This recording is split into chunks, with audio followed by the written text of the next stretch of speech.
Hello दोस्तों, welcome to zero I S में आपका स्वागत है दोस्तों। अभी हम लोग अकाउंटिंग का जो कंप्लीट लेक्चर बचा हुआ है दोस्तों, उसको हम लोग कंप्लीट करने की कोशिश करेंगे। ये जो हैंड रिटन नोट्स आप देख रहे हो, ये मेरा खुद का नोट्स है दोस्तों, मैंने खुद से बनाया है। ये बाइलिंगुअल है, हिंदी इंग्लिश दोनों में, आसानी से आप पढ़ के समझ सकते हैं, बहुत सिंपल लैंग्वेज में।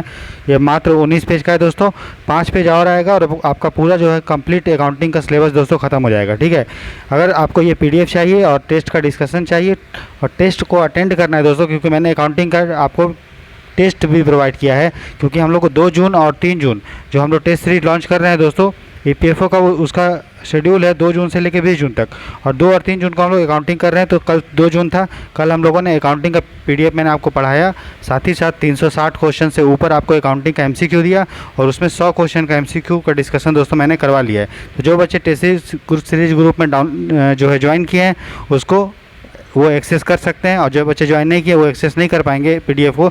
इसीलिए मैं सभी बच्चों से रिक्वेस्ट करता हूँ कि टेस्ट सीरीज को डाउनलोड कर लीजिए और उस सीरीज को ज्वाइन कर लीजिए। और कैसे ज्वाइन करना है, सिर्फ UPI ID पे आपको पेमेंट करना है, मात्र 99 रुपीज़। उसके बाद आप वो टेस्ट सीरीज ग्रुप में जो है ज्वाइन कर सकते हैं दोस्तों। तो चलिए बिना टाइम वेस्ट किए शुरू करते हैं आज का लेक्चर दोस्तों। इस लेक्चर को प्रेजेंट कर रहा हूँ मैं, मेरा नाम राहुल बनवाल है दोस्तों, मैं EPFO में एक सिलेक्टेड ऑफिसर हूँ। इसके पहले जो UPSC EPFO का एग्ज़ाम हुआ था AOEO का, उसमें मेरा सिलेक्शन हुआ था दोस्तों। साथ ही साथ मैंने UPSC का मेंस 2020 में, UPPCS का मेंस 2021 में दिया है दोस्तों। आप देख रहे हैं जीरो IAS का चैनल, और ये आज हम लोग अकाउंटिंग का जो बचे हुए पोर्सन है उसको करेंगे।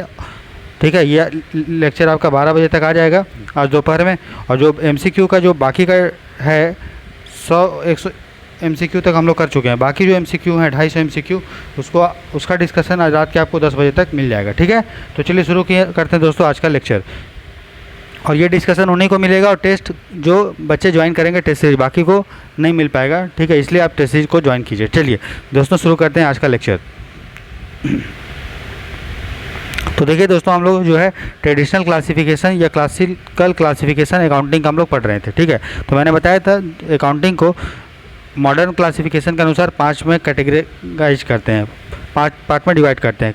CLEAR, C से मतलब कैपिटल अकाउंट, L मतलब लाइबिलिटी अकाउंट, E मतलब एक्सपेंस अकाउंट, A मतलब एसेट अकाउंट और R मतलब रेवेन्यू अकाउंट। ठीक है, अब हम लोग देखेंगे कि ट्रेडिशनल क्लासिफिकेशन। ठीक है, तो देखिए 2 टाइप का अकाउंट होता है, एक होता है पर्सनल अकाउंट और दूसरा होता है इम्पर्सनल अकाउंट। पर्सनल अकाउंट मतलब किसी व्यक्ति या कंपनी के अगर नाम से होगा तो उसको पर्सनल अकाउंट बोलेंगे, और जब किसी व्यक्ति और कंपनी के नाम से नहीं होगा तो उसको इम्पर्सनल अकाउंट बोलेंगे। ठीक है, तो पर्सनल अकाउंट में 3 होता है, एक नेचुरल पर्सन, एक आर्टिफिशियल पर्सन और एक होता है रिप्रेजेंटेटिव पर्सनल अकाउंट। तो नेचुरल पर्सन मतलब प्राकृतिक पर्सन, जैसे राम का अकाउंट, श्याम का अकाउंट। ठीक है, राम का अकाउंट, श्याम का अकाउंट मतलब किसी आदमी के अकाउंट का, आदमी मतलब यहाँ पे मेल नहीं, मतलब एक व्यक्ति का अकाउंट जब होगा तो उसको बोलेंगे नेचुरल पर्सनल अकाउंट। ठीक है, अच्छा, पर्सनल अकाउंट का दूसरा क्लासिफिकेशन क्या है, आर्टिफिशियल पर्सनल अकाउंट। तो आर्टिफिशियल पर्सनल अकाउंट होता है दोस्तों किसी कंपनी का। तो याद क्या रखना है, अगर किसी इंडिविजुअल व्यक्ति का होगा तो नेचुरल पर्सन, किसी कंपनी का होगा तो आर्टिफिशियल पर्सनल अकाउंट उसको बोलेंगे। और रिप्रेजेंटेटिव पर्सनल अकाउंट क्या होता है, ये कुछ व्यक्ति को रिप्रेजेंट करता है। ठीक है, इसको अगर पहचानना है कि किसको हम लोग रिप्रेजेंटेटिव पर्सनल अकाउंट बोलेंगे, तो उसके आगे या पीछे आउटस्टैंडिंग कुछ वर्ड्स जुड़े होते हैं, जैसे आउटस्टैंडिंग, प्रीपेड, अनअर्नड, एक्रूड। अगर ये सारे वर्ड, चारों में से कोई भी वर्ड अगर किसी अकाउंट के आगे या पीछे जुड़ा हुआ है तो आप समझ जाएंगे कि वो रिप्रेजेंटेटिव पर्सनल अकाउंट का टाइप है। ठीक है, तो पर्सनल अकाउंट जो व्यक्ति का होता है या कंपनी का होता है, या हम लोग कुछ वर्ड्स जुड़े होते हैं, उनका 3 कैटेगरी होता है, नेचुरल, आर्टिफिशियल या रिप्रेजेंटेटिव पर्सनल। अगर आपको दे दे कि इनमें से कौन सा पर्सनल अकाउंट है, तो कोई कंपनी का नाम होगा या किसी व्यक्ति का नाम होगा। ठीक है, या याद रखिए अगर कैपिटल अकाउंट लिखा हुआ है तो वो भी पर्सनल अकाउंट है, डेटर अकाउंट पर्सनल अकाउंट है, क्रेडिटर अकाउंट पर्सनल अकाउंट है। और डेटर क्या होता है, क्रेडिटर क्या होता है, कैपिटल क्या होता है, मैंने सब बताया, तो इसके पहले वाला लेक्चर आप जरूर देखिए। इसके अलावा बैंक अकाउंट अगर है, ड्राइंग अकाउंट है, ड्राइंग क्या होता है मैंने सब बताया। तो ये सारे जो चीज़ है वो पर्सनल अकाउंट का टाइप है। अगर आपको UPSC पूछ दे कि debtor, creditor, bank and drawing किस टाइप का अकाउंट है, तो कैसा अकाउंट है दोस्तों, पर्सनल अकाउंट। ठीक है, अब इम्पर्सनल अकाउंट 2 टाइप का होता है, एक होता है रियल, एक होता है नॉमिनल। ठीक है, तो नॉमिनल को में क्या दिखाते हैं, अगर प्रॉफिट एंड लॉस, लाभ और हानि दिखाना है, एक्सपेंस एंड इनकम, आय और व्यय दिखाना है, तो ये सारा चीज़ नॉमिनल अकाउंट में हम लोग दिखाते हैं दोस्तों। डायरेक्ट UPSC पूछा था कि इनकम एंड एक्सपेंस अकाउंट किस टाइप का अकाउंट है, या प्रॉफिट एंड लॉस किस टाइप का अकाउंट है, तो वो है आपका नॉमिनल अकाउंट। ठीक है। रियल अकाउंट भी इम्पर्सनल अकाउंट होता है। इसका दो टाइप क्लासिफिकेशन होता है, टेंजिबल और इनटेंजिबल। याद रखिएगा, रियल अकाउंट में हम लोग क्या दिखाते हैं, एसेट एंड लायबिलिटी, परिसंपत्ति और दायित्व को दोस्तों दिखाते हैं। ठीक है। तो परिसंपत्ति दो टाइप का हो सकता है, एक होता है टेंजिबल मूर्त परिसंपत्ति जिसको आप टच करते हैं, इनटेंजिबल मतलब जिसको आप टच नहीं कर सकते हैं। पहले मैंने आपको इस लेक्चर पहले जो हुआ है वो मैंने आपको बता दिया है, तो ज़रूर देखिए वो वाला पार्ट। ठीक है, 48 मिनट का है।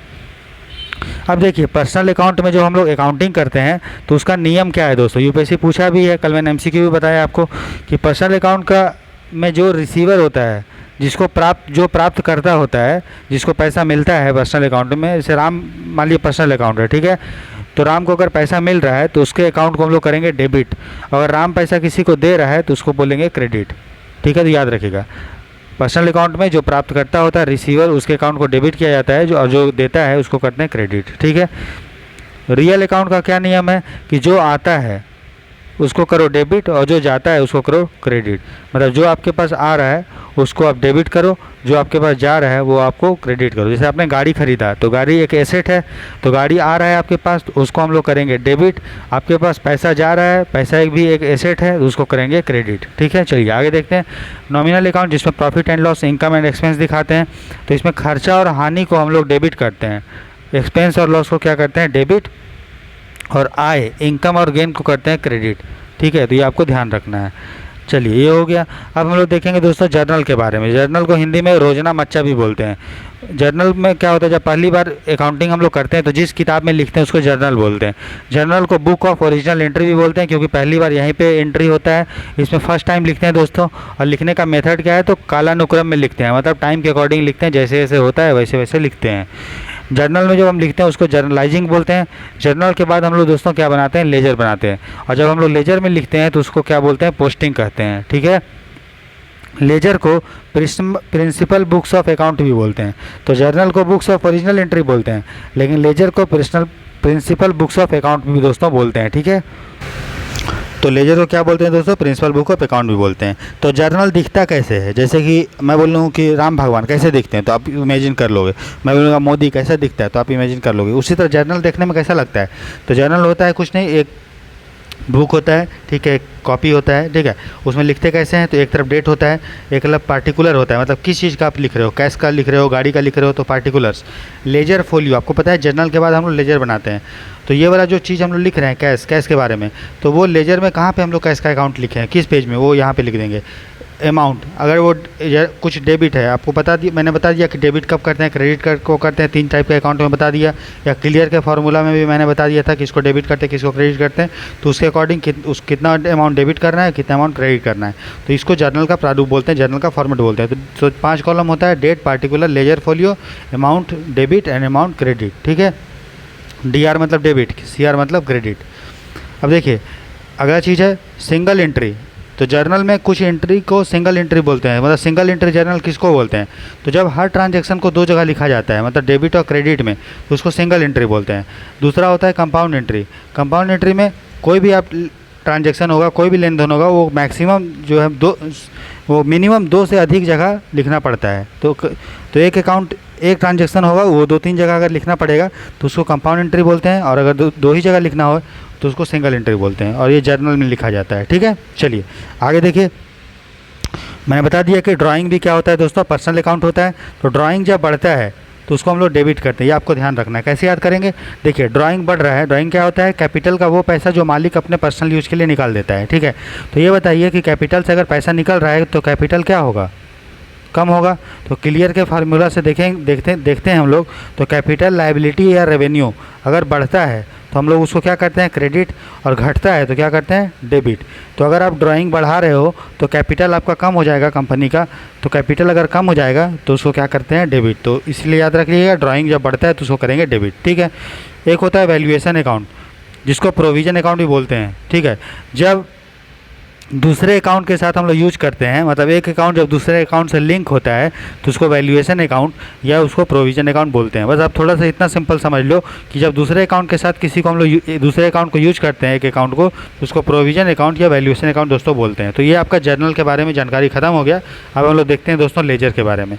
तो देखिए लेजर कब बनाते हैं, तो जर्नल के बाद हम लोग लेजर बनाते हैं। लेजर में क्या करते हैं, अलग अलग अकाउंट जो जर्नल में है उसको अलग अलग हम लोग कैटेगरी में लिखते हैं लेजर में, ठीक है। जैसे कि मान लो जर्नल हम लोग बनाए हैं तो हम लोग लिख दिए हैं गाड़ी का अकाउंट एक ही साथ कि गाड़ी इतने तारीख को ख़रीदा गया या बेचा गया इतना। उसके बाद कैश का अकाउंट ये, फिर मान लो गाड़ी का लेन देन किए तो ये, फिर कैश का किए तो ये, फिर गाड़ी का किए तो ये, फिर मैगी का अकाउंट किए तो ये, फिर गाड़ी का किए तो ये। तो जर्नल में क्या होता है, जैसे जैसे लेन देन होता है वैसे वैसे लिखते रहते हैं। लेकिन अगर एक अकाउंट को एक जगह क्लासीफाई कर देंगे, गाड़ी वाले अकाउंट को अलग कर दिए, मैगी अकाउंट को अलग कर दिए, कैश वाले अकाउंट को अलग कर दिए, तो अलग करने के बाद जो हम लोग लिखते हैं दोस्तों वो कहाँ लिखते हैं, लेजर में लिखते हैं। तो लेजर में क्या करते हैं, अलग अलग अकाउंट को हम लोग क्लासीफाई कर देते हैं दोस्तों, ये आपको ध्यान रखना है, ठीक है। तो लेजर में क्या होता है, दो साइड, इसका भी दो साइड होगा। देखिए लेजर दिखने में ऐसा होता है, एक तरफ सीरियल नंबर, एक तरफ पार्टिकुलर मतलब किस चीज़ का अकाउंट है, फिर जर्नल फोलियो, जर्नल में वो वाला अकाउंट कहाँ पे लिखा गया है, उसके बाद डेबिट बैलेंस, डेबिट में कितना है उसका, ठीक है, और क्रेडिट बैलेंस, क्रेडिट में कितना है दोस्तों, ठीक है। तो ये लेजर बन गया आपका।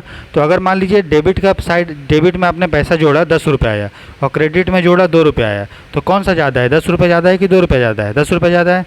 तो डेबिट ज़्यादा है, इसलिए यहाँ पे हम लोग जो अगर डेबिट ज़्यादा होता है क्रेडिट से तो उसको हम लोग डेबिट बैलेंस बोलते हैं, ठीक है। और डेबिट बैलेंस को लिखते किधर है, क्रेडिट के साइड, ये आपको ध्यान रखना है। तो जो बैलेंस ज़्यादा होगा वही उसका बैलेंस होगा। डेबिट बैलेंस कब बोलेंगे, जब डेबिट ज़्यादा होगा क्रेडिट से। और डेबिट बैलेंस को कहाँ लिखते हैं दोस्तों, तो क्रेडिट साइड में लिखते हैं, ये आपको ध्यान देना है। उसी तरह क्रेडिट बैलेंस कब होगा, जब क्रेडिट ज़्यादा होगा डेबिट से। और क्रेडिट बैलेंस को कहाँ लिखते हैं, तो उसको लिखते हैं डेबिट बैलेंस, डेबिट साइड में, ठीक है। लेजर हम लोग किसी भी डेट को दोस्तों बना सकते हैं। जर्नल तो जिस दिन हम लोग रिकॉर्ड करते हैं उसी दिन बनाना पड़ेगा, जिस दिन लिखना है। लेकिन लेजर को हम लोग जिस दिन चाहते हैं उस दिन हम लोग बना के दिखा सकते हैं कि हमारे पास कौन कौन सा अकाउंट है और किस अकाउंट में कितना बैलेंस है दोस्तों, ठीक है। जनरली क्या होता है, डेबिट बैलेंस और क्रेडिट बैलेंस दोस्तों बराबर होना चाहिए, ठीक है, क्योंकि जितना पैसा आएगा उतना पैसा जाना चाहिए। लेकिन अगर बराबर नहीं होता है तो उसके लिए हम लोग का गलती होता है, मतलब वो एरर होता है। तो उस एरर को हम लोग रेक्टिफाई करते हैं, उस एरर का संशोधन करते हैं। और जो भी साइड में बैलेंस ज़्यादा है, डेबिट बैलेंस में या क्रेडिट बैलेंस में वो टेम्परेरी के लिए, कुछ समय के लिए उस अमाउंट को, मान लीजिए डेबिट में आया 10 रुपया और क्रेडिट में आया 11 रुपया, लेकिन होना क्या चाहिए कि दोनों बराबर होना चाहिए। तो जो 1 रुपया एक्स्ट्रा आया उसको हम लोग जो है लिख देते हैं एक अलग से अकाउंट में, जो एक टेम्पररी अकाउंट होता है, अस्थायी अकाउंट होता है, जिसको हम लोग सस्पेंस अकाउंट बोलते हैं दोस्तों। तो बहुत सारे बच्चे पूछ रहे थे कि सर सस्पेंस अकाउंट क्या होता है। तो जब हम लोग बनाते हैं दोस्तों ट्रायल बैलेंस, तो उसके बाद जो भी अगर डेबिट और क्रेडिट इक्वल नहीं होता है, इसका मतलब कुछ गलतियाँ हो जाती है। तो हम लोग पढ़ेंगे कितने टाइप के एरर होता है, और उस गलती को, उस अमाउंट जो एक्स्ट्रा अमाउंट आ रहा है उसको टेम्पररी कुछ समय के लिए सस्पेंस अकाउंट में लिखते हैं, और फिर हम लोग एरर को सुधार के सस्पेंस अकाउंट को बंद कर देते हैं, ठीक है। फिर हम लोग सस्पेंस अकाउंट को दोस्तों बंद कर देते हैं। तो सस्पेंस अकाउंट जो होता है एक टेम्पररी अकाउंट होता है। तो एरर को सुधारने के बाद सस्पेंस अकाउंट नहीं रहता है, खत्म हो जाता है, ठीक है। अब हम लोग दोस्तों, तो आप जर्नल पढ़ लिए, लेजर पढ़ लिए, अब हम लोग देखेंगे दोस्तों कैश बुक के बारे में, ठीक है। तो कैश बुक को रोकड़ बही भी बोलते हैं, नाम से ही पता है कैश। तो जहाँ भी लेन देन होता है सिर्फ कैश में, या लेन देन करते हैं बैंक से, मतलब पता है आपको हर कंपनी का बैंक में जनरली अकाउंट होता है। तो अगर कंपनी बैंक से लेन देन कर रही है, अपने अकाउंट से लेन देन कर रही है, या कैश में लेन देन कर रही है, तो बस उसी को कैश बुक में लिखते हैं। अगर उधार में लेन देन हो रहा है क्रेडिट में, तो उसको हम लोग कैश बुक में नहीं लिखते हैं, ठीक है, ये आपको ध्यान देना है। तो कैश बुक जो होता है वो जर्नल का भी काम करता है, क्योंकि डे टू डे जो भी ट्रांजेक्शन होता है उसको जर्नल में लिखा जाता है। और ये एक लेजर का काम करता है, क्योंकि कैश अकाउंट खुद ही एक लेजर का टाइप होता है, ठीक। तो याद रखिएगा, कैश बुक में उधार वाला चीज़ रिकॉर्ड नहीं करते हैं, जब पैसा आता है और जब पैसा जाता है तभी रिकॉर्ड करते हैं। और इसमें कैश का लेन देन और बैंक वाला लेन देन लिखते हैं दोस्तों। तो अब दिखने में कैसा होता है कैश बुक, तो देखिए एक साइड डेबिट होता है, ठीक है, और एक साइड क्रेडिट होता है दोस्तों, ठीक है। तो मान लीजिए यहाँ से यहाँ तक डेबिट साइड है और यहाँ से यहाँ तक क्रेडिट साइड है, ठीक है। CR लिखा हुआ है क्रेडिट, इधर लिखा है डेबिट दोस्तों। तो डेबिट जैसा होगा क्रेडिट भी वैसा ही होगा। तो डेबिट में क्या क्या रहता है, डेट होता है कि किस दिन आपने लेन देन किया, पार्टिकुलर्स मतलब किस चीज़ का किया, लेजर फोलियो, लेजर में कहाँ पे कौन से पेज में लिखे हैं आप, कैश में लेन देन कितना किए और बैंक में लेन देन कितना किए, उसको बोलते हैं डेबिट, ठीक है। और आपको पता है कैश जो होता है दोस्तों वो हमारा क्या होता है, एसेट होता है। आपको पता है करेंट एसेट होता है कैश। तो कैश जब बढ़ता है तो क्लियर के फॉर्मूला से देखेंगे अगर आप, तो कैश मतलब एसेट। तो एसेट जब बढ़ता है, ए और ई, एसेट या एक्सपेंस दोनों में से जो भी बढ़ता है तो उसको डेबिट करते हैं। तो जब भी पैसा आपको आएगा तो तब उसको बढ़ेगा वो। तो जब भी वो पैसा आ रहा है तो उसको आपको डेबिट साइड लिखेंगे। मतलब जब आपको पैसा प्राप्त हो रहा है, रिसिप्ट हो रहा है, प्राप्त हो रहा है, तो उसको डेबिट तरफ लिखेंगे। और जब पैसा आप किसी को दे रहे हैं तो उसको आप लिखेंगे क्रेडिट के साइड। तो ये होता है कैश बुक का, देखने में ऐसा लगता है। कैश बुक के 3 प्रकार होते हैं दोस्तों, मतलब 3 टाइप का कैश बुक हो सकता है, ठीक है। एक होता है सिंगल कॉलम। सिंगल कॉलम में सिर्फ कैश वाला ही कॉलम होगा, मतलब बैंक वाला कॉलम उसमें नहीं होगा, ठीक है। उसके बाद डबल कॉलम में क्या होता है, कैश वाला भी कॉलम होता है दोस्तों और बैंक वाला भी कॉलम होता है। दोनों कॉलम होता है दोस्तों, कैश वाला भी और बैंक वाला भी, ठीक है। ट्रिपल कॉलम कैश बुक में एक एक्स्ट्रा कॉलम आ जाता है दोनों साइड, डेबिट साइड में और क्रेडिट साइड में, उसको बोलते हैं डिस्काउंट कॉलम, ठीक है। तो अगर किसी कंपनी को डिस्काउंट मिलता है तो उसको पैसा मिल रहा है चूँकि, है ना, तो वो उसका इनकम है ना। तो इनकम जब भी पैसा मिलता है तो उसको डेबिट बोलते हैं। और अगर, ठीक है, और इनकम अगर आपका अकाउंट जो है, डिस्काउंट अगर आप किसी को दे रहे हो तो आपका लॉस होता है, तो लॉस वाले को कहाँ लिखते हैं, नॉमिनल अकाउंट में लिखते हैं। तो ये चीज़ आपको ध्यान रखना है। तो ट्रिपल कॉलम में कैश वाला भी कॉलम होगा, बैंक वाला भी होगा और डिस्काउंट वाला भी कॉलम होगा दोस्तों, ठीक है, आप समझ गए।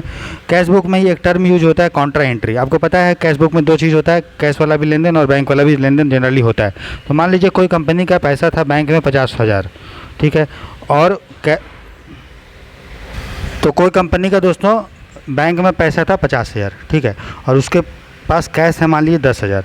वो क्या किया, अपने बैंक में से जो भी 50,000 रुपया था उसमें से 20,000 रुपया निकाल लिया कैश के रूप में, और खुद के पास जो है, मतलब कंपनी अपने पास 20,000 रुपया कैश रख ली, ठीक है।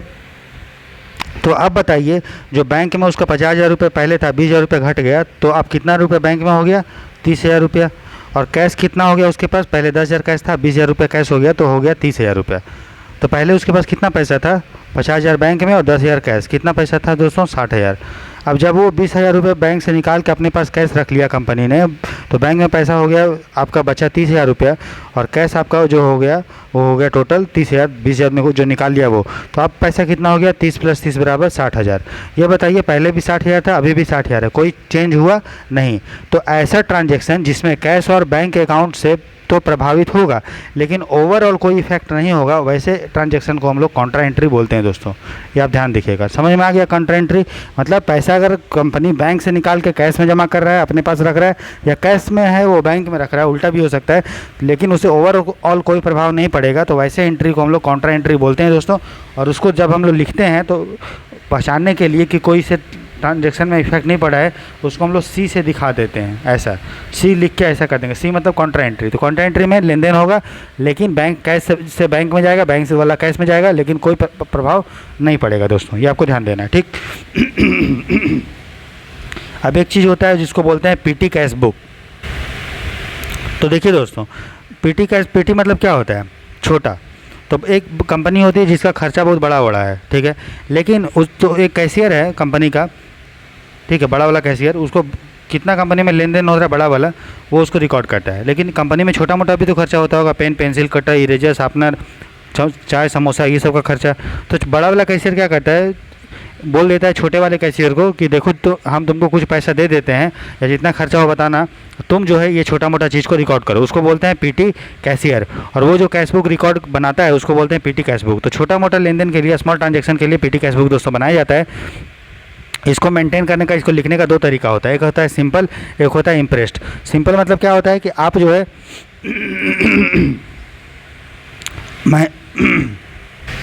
आपको जो है महीने के शुरू में कुछ पैसा, मान लीजिए 10,000 रुपये दिया जाएगा। तो मान लीजिए उस महीने में आपका खर्चा हो गया दोस्तों 9,000 रुपये, ठीक है। तो आपके पास 1,000 रुपये बचा, तो 1,000 रुपये क्या करोगे आप, बड़े वाले कैशियर को छोटा वाला कैशियर रिटर्न कर देगा, ठीक है। और फिर बड़ा वाला कैशियर क्या करेगा, उसको अगले मंथ फिर कुछ पैसा दे देगा। तो सिंपल कैश बुक में क्या होता है, सिंपल पीटी कैश बुक में क्या होता है, जो भी बैलेंस अमाउंट बचता है, जो भी पैसा बचता है, यहाँ पे कितना बचा 1000 रुपया, वो उसको वापस कर देता है बड़े वाले कैशियर को। फिर बड़ा वाला कैशियर कुछ पैसा उसको जोड़ के साथ देता है, ठीक है। दूसरा सिस्टम होता है इम्प्रेस्ड सिस्टम। तो इसमें जो है वापस नहीं किया जाता है, मतलब 1000 रुपया जो था वो वापस नहीं किया जा सकता है। अब अगले महीना कैशियर चूँकि 10,000 रुपये उसको देना है, तो 1000 रुपये तो ऑलरेडी उसके पास है ही छोटे वाले कैशियर के पास, तो बस वो 9,000 रुपया ही दे देगा, तो रिमेनिंग बैलेंस उसको मिल जाएगा। तो याद रखिएगा, सिंपल कैश बुक में जो बचा हुआ बैलेंस है वापस कर देता है और बड़ा वाला कैशियर भी टोटल अमाउंट देता है। इम्प्रेस्ड में क्या होता है, जो बचा हुआ पैसा है वापस नहीं मिलता है, रिमेनिंग बैलेंस जोड़ के जो है कैशियर दे देता है बड़ा वाला, ठीक है। चलिए पीटी कैश बुक जो हो गया वो लिखने के तरीका से दो टाइप का हुआ, सिंपल और इम्प्रेस्ड, ठीक है, पैसा जो मिलने के हिसाब से। जो लिखने के तरीका से पीटी कैश बुक दो टाइप का होता है, एक होता है सिंपल और एनालिटिकल। सिंपल में क्या होता है, सभी खर्च को बिना क्लासीफाई किए लिखते हैं। मतलब पीटी कैश बुक में क्या लिखेंगे कि मेरा चाय का खर्चा हुआ इतना, ठीक है, पानी का इतना, शार्पनर का, कटर का इतना, इरेजर का इतना। तो अलग अलग जो है डेट में कितना रुपया खर्चा हो रहा है वो ऐसे हम लोग लिख देते हैं, वो होता है सिंपल, जिसमें खर्च को क्लासीफाई तो करते हैं लेकिन ओवरऑल कितना अमाउंट है, चाय में कितना हुआ इस साल वो नहीं दिखाते हैं, पानी का इस महीना कितना हुआ नहीं दिखाते हैं, शार्पनर का कितना हुआ नहीं दिखाते हैं, पेन पेंसिल का कितना हुआ नहीं दिखाते हैं। जब हम लोग एक्सपेंस को टाइप करके क्लासीफाई करके पूरा दिखाते हैं कि इस महीना मेरे पेंसिल में इतना खर्चा हुआ, चाय पानी में इतना हुआ, तो उसको हम लोग एनालिटिकल बोलते हैं। और जब हम लोग सिर्फ क्लासीफाई तो कर देते हैं लेकिन अमाउंट को ओवरऑल नहीं दिखाते हैं कि चाय में कितना हुआ, तो उसको हम लोग सिंपल बोलते हैं। बस आपको उतना ध्यान रखना है, ठीक है। चलिए, तो ये हमारा कैश बुक से रिलेटेड दोस्तों आपका इन्फॉर्मेशन ख़त्म हो गया। अब हम लोग देखेंगे दोस्तों सब्सिडरी बुक। सब्सिडरी बुक क्या होता है, जैसे कि इसको आप जर्नल भी बोल सकते हो, स्पेशलाइज्ड जर्नल को ही सब्सिडरी बुक दोस्तों बोलते हैं, चलिए ठीक है। तो सब्सिडरी बुक मतलब ऐसा किताब जो कुछ स्पेशल चीज़ लिखने के लिए प्रयोग होता है। हम लोग देखेंगे क्या का, तो उसको बोलते हैं subsidiary book. Day to day transaction, जिस तरह जर्नल में डे टू डे ट्रांजैक्शन को रिकॉर्ड करते हैं, उसी तरह सब्सिडरी बुक में डे टू डे ट्रांजैक्शन को दोस्तों रिकॉर्ड करते हैं। जिस तरह जर्नल को बुक्स ऑफ ओरिजिनल एंट्री बोलते हैं, इसको भी बुक्स ऑफ ओरिजिनल एंट्री बोलते हैं दोस्तों। इसको डे बुक भी बोलते हैं क्योंकि डे टू डे जो ट्रांजैक्शन होता है उसको हम लोग रिकॉर्ड करते हैं। इसको स्पेशल जर्नल भी बोलते हैं सब्सिडरी बुक को। और बड़ा बड़ा बिजनेस इसको प्रयोग करता है, क्योंकि छोटा बिजनेस तो एक ही जर्नल में सब लिख देगा, लेकिन जो बड़ा बड़ा बिजनेस है उसको अलग अलग चीज़ के लिए अलग अलग किताब में लिखना पड़ता है, ठीक है। तो सब्सिडरी बुक जो होता है दोस्तों वो 5 टाइप का होता है, ठीक है। एक होता है कैश बुक, जिसको कैश बुक या कैश जर्नल बुक भी बोलते हैं, तो इसके बारे में हम लोगों ने पढ़ लिया अभी। दूसरा बुक होता है परचेज बुक या परचेज जर्नल बुक, जिसको क्रय बुक हिंदी में बोलते हैं। तीसरा होता है सेल्स बुक या सेल्स जर्नल बुक, सेल्स मतलब विक्रय बुक बोलते हैं, इसमें विक्रय वाला चीज़ को लिखेंगे। परचेज रिटर्न बुक, क्रय वापसी बुक, और सेल्स रिटर्न बुक, विक्रय वापसी बुक, ठीक है। देखिए कोई भी बुक हो, कैश बुक को छोड़ के बाकी जो purchase book, sales book, purchase return, sales return, सभी किताब में वही वाला लेन देन लिखते हैं जो सिर्फ उधार वाला है। अगर कंपनी ने उधार में सामान बेचा है, तो बेचा है मतलब सेल्स किया, विक्रय किया है, तो उसको कहाँ लिखेंगे, सेल्स बुक में। अगर कंपनी ने कुछ सामान बेचा है और वो कुछ सामान डिफेक्ट हो गया, तो कस्टमर क्या करेगा, उस सामान को वापस कर देगा, तो कंपनी कहाँ लिखेगी, सेल्स रिटर्न में लिखेगी। अगर कंपनी ने उधार में कुछ किसी सामान ख़रीदा है तो किस में लिखेगा, परचेज बुक में लिखेगा, क्रय बुक में। और अगर कुछ सामान ख़रीदा था कंपनी ने उधार में और वो सामान बेकार निकल गया, तो उसको वो रिटर्न करेगा, तो उसको कहाँ लिखेगा, परचेज रिटर्न में। तो आपको याद रखना है, चाहे वो सेल्स रिटर्न हो, परचेज रिटर्न हो, परचेज बुक हो, सेल बुक हो, सभी में उधार वाला चीज़ को ही लिखते हैं, ठीक है। और कैश बुक में क्या लिखते हैं, कैश वाला लिखते हैं, ठीक। चलिए, और उधार वाला चीज़ तो लिखते ही हैं, साथ ही साथ जो बिजनेस से रिलेटेड होता है वो लिखते हैं। तो purchase book, sales book, purchase return, sales return, चारों में उधार वाला चीज़ लिखते हैं, और जो बिजनेस से रिलेटेड होता है वो लिखते हैं। अब बिजनेस रिलेटेड क्या होता है वो समझिए, एक एग्जांपल में आपको समझाएंगे। देखिए टाटा है, ठीक है। आप क्या बताइए, टाटा का जो बिजनेस है वो क्या है, गाड़ी बनाना और गाड़ी बेचना, ठीक है, समझ गए, ये बिजनेस है। इसके अलावा टाटा के पास घर भी होगा, बिल्डिंग भी होगा, है ना। टाटा कंपनी के पास कंप्यूटर्स भी होगा, इसके पास बड़े बड़े मशीन भी होगा जो गाड़ी बनाने में प्रयोग होता होगा। तो ये बताइए, क्या टाटा का बिजनेस ये जो मशीन है बनाना या बेचना है क्या, नहीं। क्या टाटा का बिजनेस घर बनाना बेचना है, नहीं। टाटा का बिजनेस क्या कंप्यूटर बनाना बेचना है, नहीं। तो ये टाटा का बिजनेस नहीं है। तो अगर जो लेन देन टाटा के बिजनेस से रिलेटेड है, गाड़ी बेचने जैसे, तो वही अगर उधार में हो रहा है तभी उसको हम लोग ये चारों किताब में लिखेंगे। बात समझ में आ रहा है आपको। अगर कोई टाटा ने घर बेचा, या मशीन बेचा तो उससे उसको प्रॉफिट तो होगा, तो क्या उसको सेल्स बुक में लिखेंगे क्या? नहीं, क्योंकि टाटा का वो बिजनेस नहीं है। अब ध्यान समझ में आ गया। जहाँ भी मैं बोलूँगा बिजनेस से रिलेटेड तो आप ये देखेंगे कि भैया बिजनेस से रिलेटेड जो है वो क्या है, उसका किस चीज़ का बिजनेस है। और जनरली जो बिजनेस से रिलेटेड होता है उसको हम लोग रेवेन्यू में लिखते हैं। रेवेन्यू मतलब राजस्व चीज़ में लिखते हैं। अगर पैसा आ रहा है तो राजस्व प्राप्ति, रेवेन्यू रिसिप्ट, और पैसा अगर जा रहा है तो रेवेन्यू एक्सपेंडिचर, राजस्व व्यय। बात समझ में आ रहा है? तो बिजनेस रिलेटेड मतलब वही चीज़ जो टाटा, जो भी किसी कंपनी का बिजनेस है। तो ये चारों बुक में जो उधार का चीज़ है वो लिखते हैं और बिजनेस से जो रिलेटेड होता है वही लिखते हैं। ठीक है, चलिए आगे देखते हैं। अब एक एक किताब के बारे में हम लोग देखेंगे। तो परचेज बुक में क्या करेंगे, जब भी आपको कोई उधार में चीज़ आपने ख़रीदा है और वो बिजनेस से रिलेटेड है तो उसको परचेज में लिखेंगे। तो देखिए क्लियर के फार्मूला से अगर आप देखेंगे CLEAR, अगर आप किसी चीज़ को ख़रीदते हैं तो वो आपका खर्चा होता है, एक्सपेंस होता है। तो परचेज बुक में जब भी आप कुछ खरीदेंगे, ठीक है, उधार में, तो परचेज क्या होता है, एक तरह का खर्चा। तो खर्चा आपका क्या हो रहा है, बढ़ रहा है। ठीक है, खर्चा बढ़ेगा तो एक्सपेंस बढ़ रहा है तो उसको क्या करेंगे, डेबिट। तो जब भी आप परचेज बुक में एंट्री करेंगे तो परचेज अकाउंट को करेंगे आप डेबिट, क्योंकि आपका खर्चा बढ़ रहा है दोस्तों। ठीक है, अच्छा आपने उधार में ख़रीदा है, ठीक है, उधार में ख़रीदे है तो सामने वाला आदमी आपके लिए क्या हो गया, क्रेडिटर हो गया। क्रेडिटर मतलब क्या, लेनदार, जो पैसा आपसे लेगा उधार में, क्योंकि आपने जो है पैसा सामान उससे लिया है तो वो आपको पैसा उसको देना होगा, तो वो आपके लिए लायबिलिटी है। तो लायबिलिटी जब बढ़ता है तो आप क्या करते हैं, क्रेडिट। तो परचेज बुक में परचेज वाला अकाउंट होता है डेबिट, और क्रेडिटर जो एक आपके लिए एक लायबिलिटी है वो उसका अकाउंट होता है क्रेडिट। ठीक है, सेल्स बुक उल्टा हो जाएगा। आपने उधार में किसी को बेचा है तो सामने वाला आदमी जो आपको पैसा देगा, क्योंकि वो उधार में सामान लिया है, वो आपके लिए एक एसेट है, डेटर है। तो डेटर एक एसेट होता है। तो एसेट जब बढ़ता है, ए जब बढ़ता है दोस्तों, तो उसको हम लोग क्या करते हैं, डेबिट। ठीक है, और आपने क्या किया है, सामान बेचा है उधार में, तो सामान जब उधार में आप बेचेंगे तो आपको बदले में क्या मिलेगा, रेवेन्यू। आपको रेवेन्यू मिलेगा, पैसा मिलेगा, और रेवेन्यू जब बढ़ता है तो उसको करते हैं हम लोग क्रेडिट। ठीक है, आपको पता है कि एसेट और एक्सपेंस जब बढ़ेगा तो उसको करेंगे डेबिट। बाकी CLR जब बढ़ता है, कैपिटल, लायबिलिटी और रेवेन्यू, तब उसको करते हैं क्रेडिट। ठीक है, ये सब मैंने बताया है इसके पहले वाले लेक्चर में और अभी भी बताने की कोशिश कर रहा हूँ। ठीक है, तो ये हो गया परचेज बुक और दूसरा हो गया सेल्स बुक। ठीक है, अब अगला होता है परचेज रिटर्न या रिटर्न आउटवार्ड भी बोलते हैं। परचेज रिटर्न का मतलब आपने जो है कुछ चीज़ बेचा, कंपनी ने कुछ चीज़ जो है ख़रीदा और उसको वापस कर दिया। तो जब कंपनी कुछ चीज़ खरीदती है तो उसका खर्चा क्या होता है, बढ़ता है। और जब कुछ चीज़ को रिटर्न कर देगी, तो मान लीजिए 10,000 का सामान खरीदी थी, ठीक है, 2,000 का सामान वो रिटर्न कर रही है, तो उसके पास उसका जो खर्चा हुआ 2,000 रुपये कम हो गया। तो परचेज रिटर्न जब होता है तो उसका खर्चा क्या होता है, कम होता है। तो जब भी आपका एक्सपेंस जो है घटेगा तो उसको हम लोग क्या करते हैं, क्रेडिट, क्योंकि बढ़ता है तो डेबिट, तो घटेगा तो क्या करेंगे, क्रेडिट। उसी तरह से अब आपको जो लायबिलिटी, जो क्रेडिटर को 10,000 रुपये देना था, अब उसको 8,000 रुपये देना पड़ेगा, तो आपका लायबिलिटी भी क्या हो गया, कम हो गया। तो लायबिलिटी जब कम होता है तो क्या करते हैं, डेबिट। तो परचेज रिटर्न में एक्सपेंस अकाउंट क्या हो गया, क्रेडिट, लायबिलिटी अकाउंट क्या हुआ, डेबिट। अगर आप देखेंगे तो परचेज बुक और परचेज रिटर्न में जो एंट्री हुआ है वो उल्टा हुआ है। एक्सपेंस अकाउंट क्या हुआ था यहाँ पे, डेबिट, तो यहाँ देखिए एक्सपेंस अकाउंट क्या हुआ था, क्रेडिट। और क्यों हुआ मैंने बता दिया, क्रेडिटर अकाउंट यहाँ पे हुआ था क्रेडिट, यहाँ पे हो गया डेबिट। तो अब अगर आप एक भी याद कर लेते हैं परचेज का, तो आपको सेल्स का उसके उल्टा हो जाएगा, और परचेज बुक का उसके उल्टा हो जाएगा, और सेल्स बुक का किसके उल्टा हो जाएगा, परचेज के उल्टा, और सेल्स रिटर्न का हो जाएगा सेल्स बुक के उल्टा। अगर आप एक भी याद कर लो परचेज का, तो उसके उल्टा सेल्स, परचेज का उल्टा परचेज रिटर्न, और परचेज के जैसा सेल्स रिटर्न। तो अगर एक भी आप याद करोगे तो लगभग आपका सेम हो जाएगा। ठीक है, लेकिन खाली अंतर क्या हो जाएगा, यहाँ पे आपका एक्सपेंस की जगह रेवेन्यू। ठीक है, तो सिंपल सा फंडा है, आप आसानी से कर सकते हैं। परचेज रिटर्न का दूसरा नाम रिटर्न आउटवार्ड है। आउटवार्ड का मतलब बाहर, और रिटर्न मतलब वापसी। तो कोई कंपनी अगर सामान ले रही है और वापस कर रही है तो बाहर कर रही है ना सामान अपने फैक्ट्री से, तो उसको रिटर्न आउटवार्ड भी बोलते हैं। सेल्स रिटर्न जो होगा सेल्स के उल्टा होगा।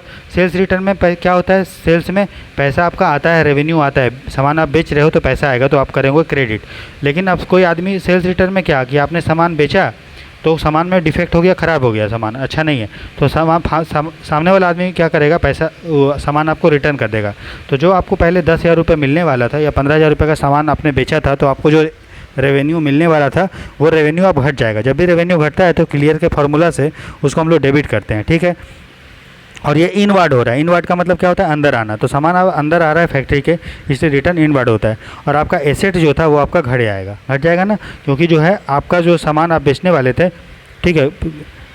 एसेट मतलब क्या, डेटर, जो उससे आप पैसा लेने वाले थे वो आपका पैसा उतना नहीं देगा अब, तो वो भी आपका घट गया तो हो गया क्रेडिट। तो ये 4 जो बुक था उसको जनरल बुक, स्पेशलाइज जर्नल दोस्तों बोलते हैं, ठीक है। कैश बुक के बारे में ऑलरेडी हम लोग पहले पढ़ चुके हैं, ठीक है। अब एक जर्नल होता है जिसको बोलते हैं journal journal general journal. General मतलब सामान्य रोजनामच्चा जर्नल। तो मान लीजिए कुछ ऐसा लेन देन जो ना तो परचेज है, ना तो सेल्स है, ना तो परचेज रिटर्न है, सेल्स रिटर्न है, क्योंकि ये जो लेन देन है दोस्तों इसमें हम लोग उधार वाला चीज़ को रिकॉर्ड करते हैं और बिजनेस से रिलेटेड होते हैं। लेकिन मान लीजिए टाटा ने कल को अपना जो है मशीन बेचा या ज़मीन बेचा, तो क्या बताइए वो उसका बिजनेस है क्या, नहीं। तो जो ऊपर में से कहीं भी रिकॉर्ड नहीं किया जा सकता उसको जो जनरल जर्नल में हम लोग लिखते हैं। तो जनरल जर्नल में क्या क्या लिखते हैं दोस्तों, इसमें अगर मशीन का लेन देन हुआ, बिल्डिंग का हुआ, खरीदा बिक्री, तो हम लोग उसको जनरल जर्नल में लिखते हैं। समझ में आ गया। तो ये था जर्नल के बारे में आपका इन्फॉर्मेशन स्पेशलाइज जर्नल में। और देखिए हर जर्नल जब एंट्री करते हैं तो एंट्री करने के बाद दोस्तों, जैसे कि मान लीजिए मैंने मैगी ख़रीदा, ठीक है, मैगी ख़रीदा तो मेरे पास मैगी क्या हुआ, बढ़ा। तो मैगी जब भी बढ़ा तो मैगी एक एसेट है, तो मैगी बढ़ता है, एसेट बढ़ता है, तो उसको हम लोग डेबिट करते हैं। और मैगी मान लीजिए आपने ख़रीदा कैश में, तो कैश आपके पास घटा, कैश क्या हुआ, घटा, तो किए उसको क्रेडिट, क्योंकि कैसे एक एसेट होता है तो एसेट घटता है तो उसको क्रेडिट करते हैं, ठीक है। इतना समझ में आया। अच्छा, तो मैगी का अकाउंट क्या हुआ, डेबिट, और कैश का अकाउंट क्या हुआ, क्रेडिट। तो बगल ब्रैकेट में हम लिख देते हैं कि मैगी जो है ख़रीदा गया 10 रुपये में। तो ये जो ब्रैकेट में लिखते हैं हर ट्रांजेक्शन के बाद, तो उसको क्या बोलते हैं, तो उसको हम लोग बोलते हैं दोस्तों नरेशन, ठीक है। तो जर्नल में हर एंट्री और ट्रांजेक्शन करने के बाद जो छोटा एक्सप्लेनेशन लिखते हैं उसको हम लोग नरेशन कहते हैं दोस्तों, ठीक है। उसके बाद एक कॉन्सेप्ट है जिसको बोलते हैं डेबिट नोट और क्रेडिट नोट। तो देखिए यह है आपका सेलर जो सामान बेच रहा है, यह है आपका बायर जो सामान खरीद रहा है, ठीक है। तो और कैसा खरीद रहा है, उधार में खरीद रहा है, ठीक है। तो मान लीजिए ये जो है इसको गाड़ी बेचा, ठीक है, सेलर जो है गाड़ी बेचा, लेकिन गाड़ी डिफेक्ट हो गया, ठीक है। तो बायर क्या करेगा, उस गाड़ी को वापस कर देगा और साथ ही में एक नोट लिख देगा कि हम जो है ये वाला गाड़ी ख़रीदे थे, ये अब हम उसको वापस कर रहे हैं और इस गाड़ी का रेट जो है इतना है, ये सब। तो जब भी बायर, ठीक है, सामान वापस कर देता है सेलर को, तो साथ में वो एक नोट भी भेजता है जिसको हम लोग बोलते हैं डेबिट नोट। तो याद रखिएगा, बायर जो होता है सेलर को जब सामान वापसी में भेज देता है जो वो उधार में ख़रीदा था, उसको हम लोग बोलते हैं डेबिट नोट। और उल्टा जब सामान जो है पहुंच जाता है सेलर के पास, तो सेलर एक कन्फर्मेशन, एक बोलते स्वीकृति भेज देता है, ठीक है मेरे पास सामान मिल गया, और वो एक क्रेडिट नोट भेज देता है, ठीक है। तो याद रखिएगा, डेबिट नोट भेजता है सेलर, बायर भेजता है सेलर को, और जब सामान वापस मिल जाता है सेलर को जो बेचा है, तो वो भेजता है क्रेडिट नोट। तो याद करिएगा DBS, ठीक है, डेबिट नोट बायर भेजता है सेलर को, तो उल्टा इसका क्रेडिट नोट हो जाएगा, सेलर भेजेगा बायर को, उसको बोलेंगे क्रेडिट नोट। तो CSB, सेलर जो है क्रेडिट नोट सेलर भेजता है बायर को। तो आप एक याद कर लो कि DBS, डेबिट नोट जो है बायर भेजता है सेलर को, बस क्रेडिट नोट उल्टा हो जाएगा, सेलर भेजेगा बायर को, ठीक है। एक कॉन्सेप्ट होता है जिसको बोलते हैं दोस्तों वाउचर या सोर्स डॉक्यूमेंट, ठीक है। तो जो भी लेन देन होता है तो ऐसे तो अपने मन से तो नहीं होता होगा, किसी आधार पे होता होगा, किसी पर्ची के आधार पे, रसीद के आधार पे। तो जिस आधार पे जो लेन देन होता है कि टाटा ने मान लो कोई टायर ख़रीदा, तो उसको पर्ची मिला होगा ना कि आप जो इतने टायर खरीदे हो, इसका वारंटी इतना है और इसका रेट इतना है, तो उसको बोलते हैं वाउचर या सोर्स डॉक्यूमेंट या रसीद, ठीक है, वाउचर, सोर्स डॉक्यूमेंट या रसीद। तो इस तरह से हम लोग पढ़ लिए दोस्तों ये चीज़। अब हम लोग अगला टॉपिक पढ़ेंगे दोस्तों ट्रायल बैलेंस के बारे में। तो देखिए सबसे पहले हम लोग बनाते हैं जर्नल, बनाते हैं, फिर बनाते हैं लेजर। तो अलग अलग अकाउंट को हम लोग लेजर में लिखते हैं। फिर लेजर के बाद दोस्तों हम लोग बनाते हैं ट्रायल बैलेंस। मान लीजिए हम लोगों ने लेजर बनाया तो कैश अकाउंट के, कैश अकाउंट बनाया तो कुछ पैसा आया होगा तो जिसको हम लोग डेबिट में लिखे होंगे, और कुछ पैसा गया होगा तो उसको क्रेडिट में लिखे होंगे। बात समझ में आया। अब हम लोग क्या करते हैं, डेबिट का बैलेंस निकालते हैं, कैश अकाउंट का बैलेंस बनाते हैं कि यार डेबिट इसका ज़्यादा है कि क्रेडिट ज़्यादा है। तो मान लीजिए डेबिट, कैश में डेबिट आया 10,000 और क्रेडिट आ गया मान लीजिए 8,000, तो कौन सा ज़्यादा है, डेबिट या क्रेडिट? डेबिट ज़्यादा है, तो 2,000 रुपये डेबिट का बैलेंस हुआ। तो जब हम लोग लेजर बनाएंगे, ठीक है, तो लेजर बना दिए हम लोग अलग अलग, और लेजर का टोटल अमाउंट निकाल लेंगे कि लेजर में कैश डेबिट ज़्यादा है कि क्रेडिट ज़्यादा है। तो हर अकाउंट का, कैश अकाउंट का, मशीनरी अकाउंट का, कैपिटल अकाउंट का, सबका अलग अलग जो है बना निकाल दिए उसका कि उसका डेबिट बैलेंस आ रहा है या क्रेडिट बैलेंस आ रहा है। उसके बाद उसको ट्रायल बैलेंस में नाम में ही है बैलेंस। तो ट्रायल बैलेंस जिसका फॉर्मेट होता है serial number, head of account मतलब अकाउंट का नाम, और लेजर फोलियो मतलब लेजर में कहाँ पे कौन से पेज में वो एंट्री हुआ है, और उसका डेबिट बैलेंस या क्रेडिट। तो अगर हम लिखें सीरियल नंबर 1 कैश अकाउंट, और लेजर में जो भी पेज में नाम होगा तो उसका डेबिट आया क्रेडिट आया, तो यहाँ पे क्या आया था डेबिट बैलेंस, तो यहाँ पे लिख दिया 2000 रुपये डेबिट बैलेंस। फिर दूसरा मशीनरी अकाउंट, तो मशीनरी अकाउंट में मान लीजिए 3000 रुपये क्रेडिट आया क्रेडिट बैलेंस, तो यहाँ लिख दिया।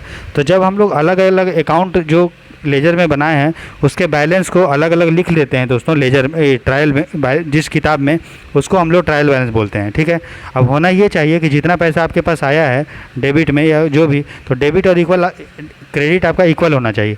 लेकिन इक्वल नहीं होता है क्योंकि कुछ गलतियाँ हो जाती है। अगर होगा तो सही, अच्छी बात है, लेकिन होना चाहिए, लेकिन हमेशा नहीं होता है, गलतियाँ आ जाती है जिसको एरर बोलते हैं। तो एरर के बारे में हम लोग पढ़ेंगे आज। तो अगर इक्वल होना चाहिए डेबिट और क्रेडिट लेकिन इक्वल नहीं होता है तो उसको एरर आ जाता है। फिर हम लोग एरर बनाते हैं, मैंने बता दिया। एरर को हम लोग रेक्टिफाई करने के लिए सस्पेंस अकाउंट बनाते हैं, पहले हम लोग बता दिए है ना। तो ट्रायल बैलेंस जब हम लोग का बन गया, डेबिट और क्रेडिट को इक्वल कर दिए, एरर को सुधार दिए, उसके बाद हम लोग दोस्तों फाइनेंशियल स्टेटमेंट बनाते हैं। फाइनेंशियल स्टेटमेंट मतलब प्रॉफिट एंड लॉस, कि लाभ और हानि मेरा कितना हुआ, कितना पैसा आया, कितना पैसा गया। उसके बाद बैलेंस शीट बनाते हैं, बैलेंस शीट में एसेट और लायबिलिटी, परिसंपत्ति, ये सब को दोस्तों हम लोग दिखाते हैं। और मैंने पहले ही बता दिया था कि बैलेंस शीट से किसी भी कंपनी का फाइनेंशियल पोजीशन दोस्तों पता चलता है कि कितना उसके पास एसेट है, कितना परिसंपत्ति है, कितना उसके पास लायबिलिटी है। तो ये हो गया आपका ट्रायल बैलेंस के बारे में दोस्तों। अब ट्रायल बैलेंस जो हम लोग बनाते हैं दोस्तों, तो उसको 3 मेथड की तरह से बनाते हैं। पहला है टोटल मेथड, फिर है दूसरा है बैलेंस मेथड, और तीसरा है टोटल एंड बैलेंस मेथड दोस्तों। तो देखिए ट्रायल बैलेंस बनाने का 3 मेथड, एक है टोटल मेथड, एक है बैलेंस मेथड और एक है टोटल एंड बैलेंस मेथड। ठीक है, तो टोटल मेथड में क्या करते हैं दोस्तों, जैसे ये यहीं पे आपको समझा दे रहे हैं। तो टोटल मेथड में क्या करते हैं, जो लेजर है, ठीक है, लेजर मतलब कैश अकाउंट, अलग अलग लेजर मतलब क्या होता है, अलग अलग अकाउंट का नाम, कैश अकाउंट, मशीन अकाउंट, ऐसा। तो इसमें हम लोग क्या करते हैं, बैलेंस नहीं यहाँ पे नहीं लिखते हैं। टोटल मेथड में हम लोग क्या करते हैं, जैसे कि कैश अकाउंट में कितना आया, यहाँ पे हम लोग लिख दिए, क्रेडिट में कितना आया ये लिख दिया, डेबिट में कितना आया, क्रेडिट में कितना आया। ठीक है, तो अलग अलग डेबिट को, कैश अकाउंट को लिखते हैं, डेबिट में कितना आ गया, क्रेडिट में कितना आ गया। ठीक है, अलग अलग लिख देते हैं। ठीक है, लेजर का डेबिट कितना आया, क्रेडिट कितना आया, समझ में आया। बैलेंस मेथड में क्या करते हैं, हम लोग ये नहीं लिखते हैं कि डेबिट में कितना, क्रेडिट में कितना, हम लोग ये देखते हैं कि डेबिट और क्रेडिट दोनों में से कौन ज़्यादा है, और दोनों का बैलेंस, दोनों का डिफरेंस कितना है वो लिखेंगे। अगर डेबिट ज़्यादा है, मान लो डेबिट आया था 10,000, क्रेडिट आया था 8,000, तो डिफरेंस कितना आया, 2,000। तो यहाँ पे डेबिट की जगह हम लोग यहाँ पे 10,000 और 8,000 नहीं लिखेंगे, हम लोग यहाँ पे लिखेंगे डेबिट बैलेंस में सिर्फ 2,000 बस। बात समझ में आया। तो नाम ही है बैलेंस मेथड। तो बैलेंस मेथड में क्या लिखते हैं, सभी लेजर अकाउंट का डेबिट या क्रेडिट बैलेंस निकाल कर लिखते हैं। टोटल मेथड में हम लोग बैलेंस निकाल कर नहीं लिखे थे, अमाउंट ही लिख दिए थे। ठीक है, अच्छा। और टोटल एंड बैलेंस मेथड क्या होता है, 1 और 2 का मिक्सचर होता है। तो मतलब उसमें उसका 4 कॉलम होगा, debit, credit, debit balance, credit balance. तो वहाँ पे हम लोग कैश में कितना है, डेबिट भी लिखते हैं, क्रेडिट भी लिखते हैं, बैलेंस लिखेंगे ये। तो टोटल 4 कॉलम होता है। तो 1 और 2 का मिक्सचर है 3। तो 1 और 2 का क्या है, मिक्सचर, जहाँ पे टोटल भी लिखेंगे और बैलेंस भी लिखेंगे। ठीक है, अब इसमें क्या होगा, 4 चीज़ लिख रहे हो तो लिखने में टाइम लगेगा, और ये तो एकदम बकवास चीज़ है यार, क्यों लिख रहे हो अलग अलग, है ना। तो इसीलिए हम लोग ज़्यादा सबसे अच्छा जो मेथड है वो ये है कि सिर्फ आप बैलेंस ही लिख लो। तो 1 और 3 को जनरली यूज नहीं करते हैं, मतलब टोटल मेथड और total and balance method use नहीं करते, बस ये टाइम पास के लिए है। सबसे अच्छा मेथड जो है, जो यूज होता है वो है बैलेंस मेथड, जहाँ आप डेबिट और क्रेडिट में जो एक्स्ट्रा आ रहा है, डेबिट अगर आ रहा है क्रेडिट से तो डेबिट बैलेंस लिख लो, क्रेडिट अगर आ रहा है तो क्रेडिट अगर ज़्यादा आ रहा है डेबिट से तो क्रेडिट बैलेंस लिख लो। ठीक है, तो ये आपका टोटल इन्फॉर्मेशन दोस्तों लेजर के बारे में था।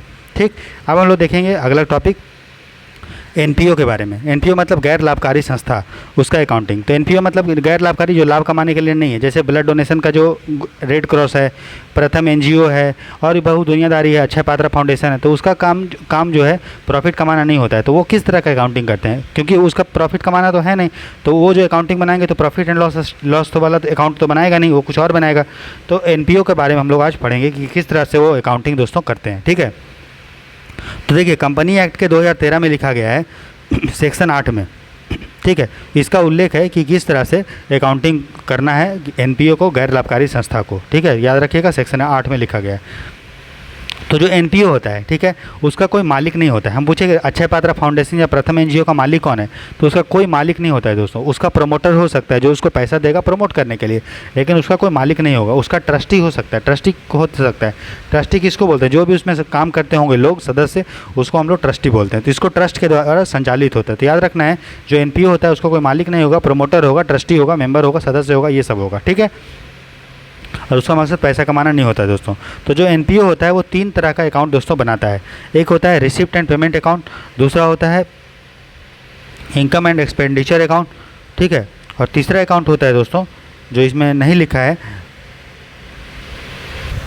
तो एक अकाउंट होता है दोस्तों, यहाँ पे आप लिख लो, पहला रिसिप्ट एंड पेमेंट, दूसरा इनकम एंड एक्सपेंडिचर, और यहीं पे मैं लिख देता हूँ आपको बैलेंस शीट, बैलेंस शीट, ठीक है। तो एनपीओ आप समझ गए क्या होता है। तो एनपीओ 3 टाइप का अकाउंट बनाता है। पहला है रिसिप्ट एंड पेमेंट, नाम से ही पता है, रिसिप्ट मतलब प्राप्ति और पेमेंट मतलब जो आप पेमेंट कर रहे हो, ठीक है। पैसा अगर आ रहा है तो रिसिप्ट, पैसा अगर जा रहा है तो पेमेंट। तो ये एक तरह का कैश अकाउंट के जैसा है। कैश बुक हम लोग पढ़े हैं, कैश अकाउंट पढ़े हैं, उसी के जैसा है ये। इसको R&P, receipt and payment account भी बोलते हैं दोस्तों। तो इसमें जो भी लेन देन होता है वो कैश वाला होता है। क्योंकि कैश बुक के जैसा है तो सिर्फ कैश वाला लेन देन होगा, उधार वाला लेन देन नहीं होगा। जब आपके पास पैसा आएगा तो आपका एसेट बढ़ रहा है तो उसको आप डेबिट करेंगे, और जब भी पैसा जब आपके पास जा रहा है तो वो आपका पेमेंट हो रहा है तो उसको बोलते हैं क्रेडिट में, पेमेंट में लिखेंगे उसको, ठीक है। उधार वाला चीज़ को रिकॉर्ड नहीं करेंगे। अगर आपने को पैसा उधार में देना है, कभी बचा हुआ है, आपने पैसा नहीं दिया है, जो आउटस्टैंडिंग मतलब देना तो है लेकिन आपने दिया नहीं, तो उसको आप नहीं लिखेंगे। अगर पैसा आपको मिल रहा है, कहीं से भी मिल रहा है, चाहे वो अभी का है या पहले का है, तो उसको आप लिख दोगे, ठीक है। तो इसमें चाहे वो राजस्व नेचर का खर्चा हो, रेवेन्यू नेचर का हो, जो बिजनेस से रिलेटेड होता है उसको राजस्व बोलते हैं। और कुछ खर्चा हो, कुछ पैसा जो होता है जो आपको देना होता है या पैसा आपको प्राप्त होता है वो कैपिटल नेचर का होता है। जैसे कि अक्षय पात्रा फाउंडेशन है, उसका ब्लड डोनेशन करने के लिए वो करता है, या ब्लड का चेकअप वेकअप, ये अगर वो उसके लिए कुछ पैसा ले रहा होगा फ़ी के रूप में, ये तो उसका वही बिजनेस है, तो उसको रेवेन्यू नेचर का है, तो उसको हम लोग लिखेंगे रेवेन्यू वाले में। अगर पैसा आ रहा है तो रेवेन्यू रिसिप्ट कहलाएगा, पैसा अगर आप दे रहे हो तो रेवेन्यू पेमेंट, रेवेन्यू एक्सपेंडिचर। और उसी तरह लेकिन मान लीजिए अक्षय पात्रा फाउंडेशन के पास गाड़ी है, गाड़ी पुराना हो गया, बेच दिया, तो गाड़ी बेचा तो वो गाड़ी उसका क्या बेचने का बिजनेस था क्या? नहीं, तो वो कैपिटल में काउंट होगा, तो वो कैपिटल नेचर का है। तो पैसा जो कि यहाँ पे आ रहा है गाड़ी बेचने से, तो कैपिटल अकाउंट में लिखोगे, कैपिटल रिसिप्ट में आप लिखोगे, ठीक है। तो कैश जो रिसिप्ट एंड पेमेंट होता है उसमें याद रखना है आपको कि उधार वाला चीज़ को रिकॉर्ड नहीं करते हैं, और रेवेन्यू नेचर और कैपिटल नेचर दोनों रिकॉर्ड किया जाता है, ठीक है। और ये कैश बुक के जैसा होता है, रिसिप्ट और पेमेंट 2 साइड होता है इसका। इसको R&P अमाउंट बोलते हैं। दूसरा अकाउंट है जो मेंटेन करता है एनपीओ, उसको बोलते हैं इनकम एंड एक्सपेंडिचर। नाम से ही पता है, इनकम मतलब आय और एक्सपेंडिचर मतलब व्यय। तो क्लियर के फार्मूला से अगर आप देखेंगे तो जब आपके पास आय आता है, मतलब आपका रेवेन्यू जब आता है, तब उसको आप क्या करते हैं? डेबिट, ठीक है। एक ध्यान दीजिए, जब आपके एसेट और एक्सपेंस जब बढ़ता है तो आप करते हैं डेबिट, और रेवेन्यू आपका बढ़ेगा तो क्रेडिट। तो जब आपका एक्सपेंडिचर हो रहा है, एक्सपेंडिचर, तो आपको उसको किधर लिखेंगे दोस्तों? डेबिट में। तो देखिए DR मतलब डेबिट, डेबिट में हम लोग लिख दिया एक्सपेंडिचर, और क्रेडिट मतलब इनकम आना पैसा, तो रेवेन्यू। तो याद रखना है कि इनकम एंड एक्सपेंडिचर अकाउंट जो होता है वो एक P&L अकाउंट, P&L मतलब प्रॉफिट एंड लॉस अकाउंट के दोस्तों जैसा होता है, ठीक है। इन दोनों में क्या डिफरेंस है कि इसमें ये जो होता है कैश बुक के जैसा होता है, income and expenditure profit and loss के जैसा होता है। इसमें सिर्फ कैश वाला करते हैं। इनकम एंड एक्सपेंडिचर में कैश और क्रेडिट, उधार वाला भी इसमें रिकॉर्ड करते हैं और कैश वाला भी करते हैं। इसमें हम लोग रेवेन्यू और कैपिटल दोनों रिकॉर्ड करते हैं रिसिप्ट एंड पेमेंट में। इसमें सिर्फ और सिर्फ जो बिजनेस से रिलेटेड है, जिसको रेवेन्यू बोलते हैं, वही रिकॉर्ड करते हैं, रेवेन्यू नेचर का। और इसमें उधार वाला चीज़ भी रिकॉर्ड करते हैं, ठीक है, जो इस साल का है, जो बिजनेस से रिलेटेड है। कैपिटल नेचर का रिकॉर्ड नहीं होता है, और प्रीपेड भी रिकॉर्ड नहीं होता है। प्रीपेड का मतलब होता है कि आपने आपने पैसा जो है पहले ही दे दिया। जैसे मान लीजिए हम लोग रिचार्ज करवाते हैं, ठीक है, पैसा अभी देते हैं लेकिन यूज करते हैं 1 महीना। ये बताइए 1 महीना आपने पहला पैसा जो दे दिया उसका यूज किए थे क्या? नहीं किए थे। तो जब ये बोलता है कि जिस साल का अकाउंटिंग अगर आप यूज कर रहे हो तभी दो। और प्रीपेड का मतलब होता है कि आपने पैसा पहले ही दे दिया और यूज नहीं किए हो इसको, ठीक है। तो इनकम एंड एक्सपेंडिचर में कैश और क्रेडिट दोनों रिकॉर्ड करते हैं, रेवेन्यू नेचर रिकॉर्ड करते हैं, कैपिटल नेचर रिकॉर्ड नहीं करते हैं, और प्रीपेड वाला रिकॉर्ड नहीं करते हैं, आउटस्टैंडिंग वाला करते हैं। आउटस्टैंडिंग का मतलब जो पैसा आपको देना चाहिए था लेकिन दिए नहीं हो, ठीक है, तो ये चीज़ है। उसके बाद एक बैलेंस शीट होता है, तो बैलेंस शीट आपको पता है इसमें एसेट दिखाते हैं और लायबिलिटी दिखाते हैं, ख़त्म, इसमें कुछ नहीं है। अब देखिए इसमें हम लोगों ने जो बोला कि रेवेन्यू रिसिप्ट, पैसा अगर आ रहा है तो उसको रेवेन्यू राजस्व प्राप्ति में लिखते हैं और उसको कैपिटल पूंजी प्राप्ति में भी लिखते हैं। तो जो एक एनपीओ होता है उसके लिए राजस्व प्राप्ति कौन कौन सा है और पूंजी प्राप्ति क्या क्या है ये जानना बहुत ज़रूरी है ना। तो सबसे पहले याद रखिए, जो भी छोटा मोटा खर्चा होता है उसको हम खर्चा होता है या छोटा मोटा पैसा आता है उसको हम लोग, अगर पैसा आ रहा है तो रेवेन्यू रिसिप्ट में लिखेंगे छोटा मोटा, और अगर आपको छोटा मोटा खर्चा हो रहा है तो उसको हम लोग राजस्व व्यय या रेवेन्यू पेमेंट में या एक्सपेंडिचर में लिखेंगे दोस्तों। उसी तरह से अगर मोटा मोटा खर्चा हो रहा है तो उसको कैपिटल एक्सपेंडिचर, और अगर मोटा मोटा पैसा आ रहा है तो ज़्यादा पैसा तो उसको कैपिटल रिसिप्ट। तो देखिए एनपीओ के लिए, और ऐसे भी याद कर लीजिए, अगर रेवेन्यू और कैपिटल में आपको डिफ्रेंशिएट करना है कि किसको रेवेन्यू बोलेंगे और किसको कैपिटल, तो मान लीजिए रेवेन्यू है और ये कैपिटल है, तो जो याद रखिए जो छोटा खर्चा होगा, कम खर्चा होगा वो रेवेन्यू, और जो ज़्यादा होगा वो कैपिटल, जो बार बार होगा वो रेवेन्यू, और जो लगभग एक बार होगा कभी कभार होगा वो कैपिटल, ठीक है। तो अब देखिए, अब आपको समझिए कि कैपिटल मतलब जो बड़ा बड़ा खर्चा होगा और एक बार होगा। ये बताइए लाइफ मेंबरशिप फी, अगर मान लीजिए आप रेड क्रॉस के मेंबर बनना चाहते हैं तो आपको पैसा देना पड़ेगा। तो ये बताइए पैसा एक बार दे रहे हो कि बार बार दे रहे हो? एक बार दे रहे हो, तो कैपिटल रिसिप्ट में लाइफ मेंबरशिप हो जाएगा क्योंकि एक बार हो रहा है। उसी तरह से लीगेसी, वसीयत, मान लीजिए कोई आदमी है वो डेथ कर रहा है, ठीक है, तो वो बोल दिया कि हम जो इतना पैसा है अब हम रेड क्रॉस को देना चाहते हैं, तो उसको क्या बोलते हैं? लीगेसी। तो ये बताइए वो पैसा बार बार देगा क्या? नहीं, एक ही बार तो दिया है ना, लीगेसी। तो लीगेसी भी क्या होता है? Capital receipt. उसी तरह स्पेसिफिक डोनेशन, जो डोनेशन आता है किसी विशेष पर्पज़ के लिए वो भी कभी कभार आएगा, तो वो भी होगा कैपिटल रिसिप्ट। उसके बाद कोई एसेट बिका, तो एसेट तो मतलब कोई भी परिसंपत्ति बिका, तो कोई भी परिसंपत्ति बिक रहा है, ज़मीन है या फैक्ट्री का कुछ पार्ट है या गाड़ी घोड़ा है, तो वो तो कभी कभार हो रहा है ना, और वो मोटा मोटा खर्चा है, मोटा मोटा पैसा आ रहा है, तो वो कैपिटल रिसिप्ट में होगा। तो याद रखिएगा जो मोटा मोटा है वो कभी कभार होगा, वो कैपिटल का पार्ट होता है। रेवेन्यू मतलब जो डे टू डे होता है। तो यहाँ पे बोला है प्राप्तियाँ, तो कहाँ से पैसा आ रहा है? तो अगर जनरल डोनेशन, सामान्य डोनेशन कोई देता है बिना कोई पर्पज़ के, तो वो हो गया। कोई सब्सक्रिप्शन, हम जैसे कि रेड क्रॉस का मेंबरशिप बनते हैं तो एक लाइफ मेंबरशिप होता है जो एक ही बार देना होता है, लेकिन हर मंथ आपको जिस तरह से हम लोग अमेजन, फ्लिपकार्ट वो लेते हैं, हॉटस्टार का सब्सक्रिप्शन लेते हैं तो मंथली देना होता है, तो उसी तरह से अगर एनपीओ भी, कोई एनपीओ भी अगर आप मेंबरशिप उसका ले रहे हो, सब्सक्रिप्शन ले रहे हो, तो हर मंथ आपको कुछ ना कुछ पैसा देना होता है, तो उसको सब्सक्रिप्शन बोलते हैं, तो वो भी रेवेन्यू है।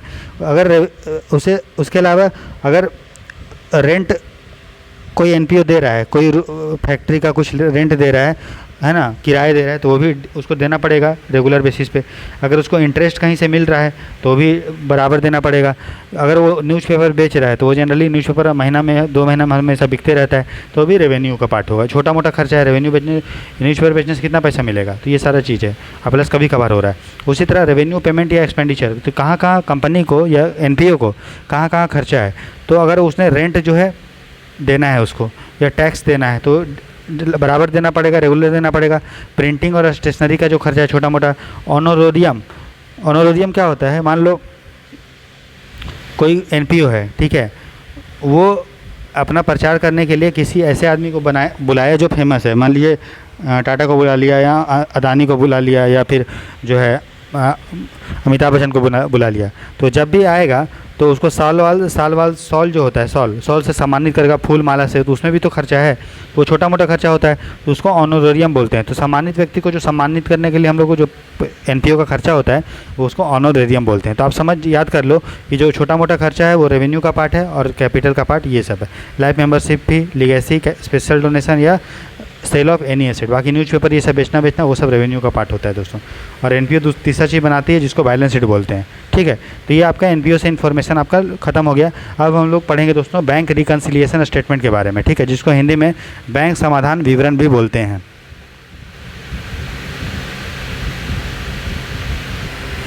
तो देखिए दोस्तों, बैंक रिकन्सिलिएशन स्टेटमेंट, जिसको बीआरएस भी शॉर्ट में बोलते हैं, ठीक है, बैंक समाधान विवरण, बहुत सिंपल सा कॉन्सेप्ट है। देखिए आपको पता है कि जो कैश बुक होता है दोस्तों, उसमें 2 कॉलम होता है जनरली, कैश और बैंक। ठीक है। तो कैशबुक में जो हम लोग हर कंपनी का लगभग बैंक में अकाउंट होता है, तो वो अपने बैंक अकाउंट से पैसा कटवाता होगा या पैसा उसके बैंक अकाउंट में आता होगा, ठीक। और दूसरा बैंक जो है पासबुक भी होता है उस आदमी का। तो कैशबुक कौन बनाता है? कैशबुक बनाता है कंपनी, कैशबुक बनाता है। और पासबुक में अपडेट जो करता है लिखता है, कौन लिखता है? बैंक। तो जो पासबुक, अब मान लीजिए कैशबुक में बैंक का जो कॉलम है उसमें 10 रुपया आया, ठीक है। तो सेम पासबुक में भी 10 रुपये आना चाहिए, क्योंकि उसी कंपनी का है, उसी कंपनी का बैंक अकाउंट है। और लेकिन क्या होता है कि कैशबुक तो अपडेट हो जाता है क्योंकि कैशबुक कंपनी बना रहा है, और पासबुक अपडेट करता है बैंक। तो दोनों होना चाहिए बराबर, लेकिन चूँकि दोनों अलग अलग आदमी अपडेट कर रहा है, तो टाइम का डिफरेंस के कारण हो सकता है कि किसी आदमी ने चेक जो है डायरेक्ट जमा कर दिया कंपनी के पास, ठीक है, उसके अकाउंट में जमा कर दिया। लेकिन क्या कंपनी को पता है क्या कि मेरे कोई किसी ने अकाउंट में जो है जमा किया है? नहीं। तो कैशबुक में क्या होगा, उसका पैसा कम दिखाएगा और वहीं पासबुक उसका बढ़ जाएगा। तो जब हम लोग मैच करेंगे कैश बुक का बैंक वाला कॉलम और पासबुक का बैंक वाला, दोनों में डिफरेंस आएगा। क्यों आ रहा है? क्योंकि टाइम के डिफरेंस के कारण, क्योंकि अभी उसी को पता नहीं है। उल्टा भी हो सकता है, मान लिया किसी आदमी ने चेक काट के किसी को दे दिया, एक कंपनी ने चेक काट के 10,000 रुपये का चेक काट के दे दिया, तो क्या दिखाएगा कि मेरे बैंक में जो है 10,000 रुपया कम हो गया। लेकिन वो जिस आदमी को चेक दिया है वो आदमी जो है जमा नहीं किया है, तो उसका पासबुक में जो है कोई अपडेट नहीं होगा, क्योंकि पासबुक तभी ना अपडेट होगा जब उसका चेक जो है फाइनल हो जाएगा। लेकिन कैशबुक में वो दिखा देगा, चूँकि कंपनी बना रहा है, तो वो दिखा देगा कि हम मेरा जो है बैंक में इतना पैसा कम रहा क्योंकि मैंने इसको इतने रुपए का चेक काटा। तो टाइम के डिफरेंस के कारण क्या हो गया, जो बैंक वाला कॉलम है कैशबुक में और पासबुक में जो बैंक वाला कॉलम है वो सेम नहीं होता है। तो उन्हीं को जो हम लोग रिकनसाइल करते हैं, समाधान करते हैं, उसी को हम लोग बैंक रिकन्सिलिएशन स्टेटमेंट बनाते हैं दोस्तों, मतलब बोलते हैं। अब बैंक रिकन्सिलिएशन स्टेटमेंट बनाता है कौन है? कंपनी बनाता है। कंपनी देखता है कि मेरा जो बैंक वाला कॉलम है कैशबुक का वो ठीक ठाक है कि नहीं, मैच कर रहा है कि नहीं पासबुक वाला पासबुक का बैंक का जो डिटेल है उससे, ठीक है। तो देखिए कैशबुक में मैंने बता दिया कि अगर आपके पास पैसा आ रहा है, मतलब एसेट बढ़ रहा है, तो उसको आप डेबिट करोगे, डेबिट के साइड। अगर कैश आपका बढ़ रहा है या बैंक वाला कॉलम बढ़ रहा है, अमाउंट बढ़ रहा है, तो आपको उसको डेबिट, और अगर कैश का घट रहा है या बैंक भी घट रहा है पैसा, तो उसको क्रेडिट करेंगे।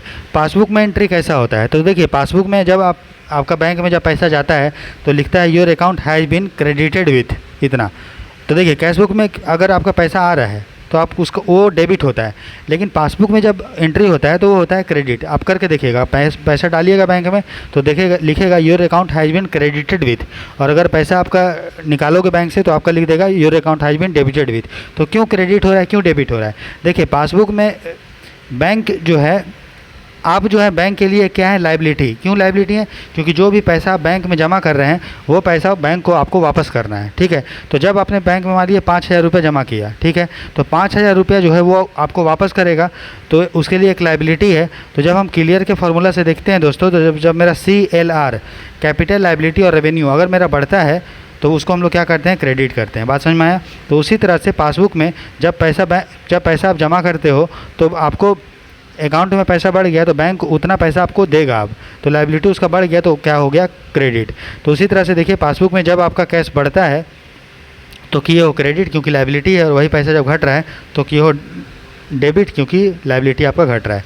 तो जो बैंक रिकन्सिलिएशन स्टेटमेंट है हम पासबुक या कैश बुक किसी के हिसाब से बना सकते हैं। अगर हम बोलेगा कि पासबुक के हिसाब से बैंक रिकन्सिलिएशन स्टेटमेंट बनाओ तो हम कैशबुक को चेंज नहीं कर सकते हैं, ठीक है। जैसे मान लो एक सिंपल एग्जांपल समझिए, बोल रहा है कि आपने जो है एक कंपनी है, ठीक है, वो किसी को चेक काट के 10,000 रुपये का चेक काट के दे दी किसी आदमी को, ठीक है।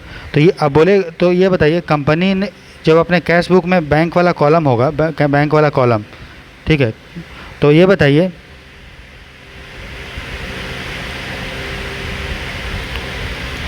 कैश बुक में अब क्या होगा, जो बैंक वाला कॉलम है उसका पैसा अब कम हो जाएगा क्योंकि उसने चेक काट के दिया है कितने का, 10,000, तो कैश उसका घट जाएगा। कितना घट जाएगा, 10,000। तो कैश बुक में जो बैंक, एक मिनट यहाँ रुकिए, कैश बुक में जो बैंक वाला कॉलम है वो 10,000 रुपया कम हो जाएगा। तो मान लीजिए पहले कैश बुक में था 50,000 रुपया बैंक वाले में, ठीक है, अब कितना हो गया, 40,000। पहले पासबुक में एंट्री कितना दिखा रहा होगा बैंक वाले का, पासबुक में एंट्री दिखा रहा होगा 50,000 रुपया। अब बताइए पासबुक में 50,000 रुपया है, तो ये आदमी चेक जमा किया, चेक अपने पास रख लिया, बैंक में जमा नहीं किया। तो जब तक बैंक में जमा नहीं करेगा तो उसका पासबुक जो है अपडेट नहीं होगा। तो अभी भी पासबुक में उसका दिखा रहा है 50,000, लेकिन कैशबुक जो कि कंपनी मेंटेन करता है, तो कंपनी ने जब चेक काट के दिया होगा इस आदमी को, तो दिखा दिया होगा कि मेरा जो है अब बैंक वाले कॉलम में 10,000 रुपये ही बचा। तो पहले उसका 40,000 था, अब बचा 10,000 रुपये, 40,000 रुपये। पहले 50,000 था, अब 40,000 बचा, ठीक है। तो बैंक वाले कॉलम में कैशबुक में एंट्री है 40,000 और पासबुक में एंट्री है आपका 50,000। बात समझ में आया? अब दोनों में डिफरेंस आ गया। अब हमको इसको रिकंसाइल करना पड़ेगा। तो अगर बोले कि पासबुक के हिसाब से आप बैंक रिकन्सिलिएशन स्टेटमेंट आप रिकंसाइल करो, समाधान करो पासबुक के हिसाब से, तो आप कैश बुक में चेंज नहीं कर सकते हैं। कैश बुक में चेंज कर सकते हैं क्या? नहीं। आप क्या करना पड़ेगा, आपको पासबुक को चेंज करना पड़ेगा। तो आप पासबुक आपका क्या करना पड़ेगा, 10,000 रुपये आपको कम करना पड़ेगा, ठीक है। पासबुक क्या करना पड़ेगा, 10,000 रुपया आपको कम करना पड़ेगा। मतलब बैंक का लाइबिलिटी जो है 10,000 रुपया कम हो जाएगा। क्रेडिट करना पड़ेगा 10,000 रुपया, डेबिट करना पड़ेगा 10,000 रुपया, ठीक है। तो पासबुक जो है 10,000 रुपये आपको डेबिट करना पड़ेगा, क्योंकि लाइबिलिटी आपको कम हो जाएगा 10,000, और कैशबुक का कोई चेंज नहीं। अगर यहीं पे बोलता है कि आप जो है कैशबुक के हिसाब से एंट्री करो, तो कैशबुक के हिसाब से करो, मतलब पासबुक आप कोई छेड़ नहीं सकते हो। तो जो अब डिफरेंस है अभी भी क्या है, आपका कैशबुक कम है तो 10,000, तो अब कैशबुक को आपको बढ़ाना पड़ेगा। कैशबुक को क्या करना पड़ेगा, 10,000 रुपये आपको बढ़ाना पड़ेगा दोस्तों, ठीक है। तो कैश अकाउंट आपको जो है कैशबुक का 10,000 रुपये आपको डेबिट करना पड़ेगा, ठीक। ये कॉन्सेप्ट है, बात समझ में आ रहा है। तो जो बैंक रिकन्सिलिएशन स्टेटमेंट है वो बनाता है कंपनी। और क्यों बनाता है, क्योंकि कैशबुक में जो एंट्री होता है और जो पासबुक में जो एंट्री होता है, दोनों में टाइम का डिफरेंस होता है। और उस डिफरेंस को दूर करने के लिए बैंक रिकन्सिलिएशन स्टेटमेंट बनाया जाता है। हम उसको पासबुक के हिसाब से बना सकते हैं या उसको हम जो है कैशबुक के हिसाब से दोस्तों बना सकते हैं। तो ये हमारा बैंक रिकन्सिलिएशन स्टेटमेंट का टॉपिक ख़त्म हो गया। आपको देखना है कि अगर पासबुक के हिसाब से बोलेगा तो क्या चीज़ अधिक है, क्या पासबुक के हिसाब से बोलेगा तो कैशबुक आप चेंज नहीं कर सकते हो, तो आपको पासबुक को अपडेट करना पड़ेगा। तो पासबुक में ज़्यादा अमाउंट हो रहा है या कम अमाउंट हो रहा है उसको देखना पड़ेगा। अगर आपको कैशबुक के हिसाब से बोलेगा तो पासबुक आप चेंज नहीं कर सकते हो, तो कैशबुक में ज़्यादा अमाउंट है तो आपको उसको कम करना पड़ेगा, कम है तो ज़्यादा करना पड़ेगा, बस यही है। अगला जो टॉपिक है दोस्तों उसका नाम है डेप्रिसिएशन, जिसको मूल्य ह्रास भी बोलते हैं, ठीक है। मतलब जैसे कोई मशीन है, ठीक है, मान लीजिए आपके घर में गाड़ी है, 2 पहिया वाहन, ठीक है, पल्सर है मान लीजिए, कोई है, मान लीजिए आपने उसको 1.2 लाख में ख़रीदा। मुझे नहीं पता कितना मिलता है, इतने में शायद मिल जाता होगा, 1.2 लाख में मिलता होगा पल्सर। और 1 साल बाद क्या ये 1.2 लाख का रहेगा क्या? नहीं, कम हो जाएगा। तो जो सामान यूज हो रहा है ठीक है, उसके कारण उसमें नुकसान जो हुआ वियर एंड टियर या टाइम के कारण 1 साल बाद तो वैल्यू कम हो जाएगा।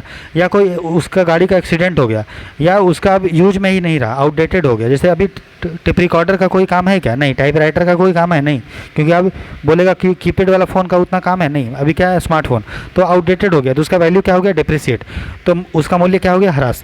तो वियर या टीयर या समय बीतने के कारण या टाइम के बीतने के कारण फिक्स्ड एसेट मतलब नॉन करेंट एसेट, जिसका मूल्य आपको 1 साल के बाद मिलता है, गैर चालू परिसंपत्ति, उसके वैल्यू में जो गिरावट आता है उसी को हम लोग दोस्तों डेप्रिसिएशन बोलते हैं, ठीक है।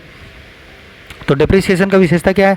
तो पहला तो ये टेंजिबल एसेट में होता है। टेंजिबल एसेट मतलब जिसको आप टच कर सकते हो, जैसे गाड़ी, कोई जो है गाड़ी है, कोई मशीन है, ये है, तो उसको टेंजिबल एसेट बोलते हैं, उसमें होता है। ये एक नॉन कैश एक्सपेंस है, इसमें आपको हाथ से कुछ पैसा नहीं जा रहा है।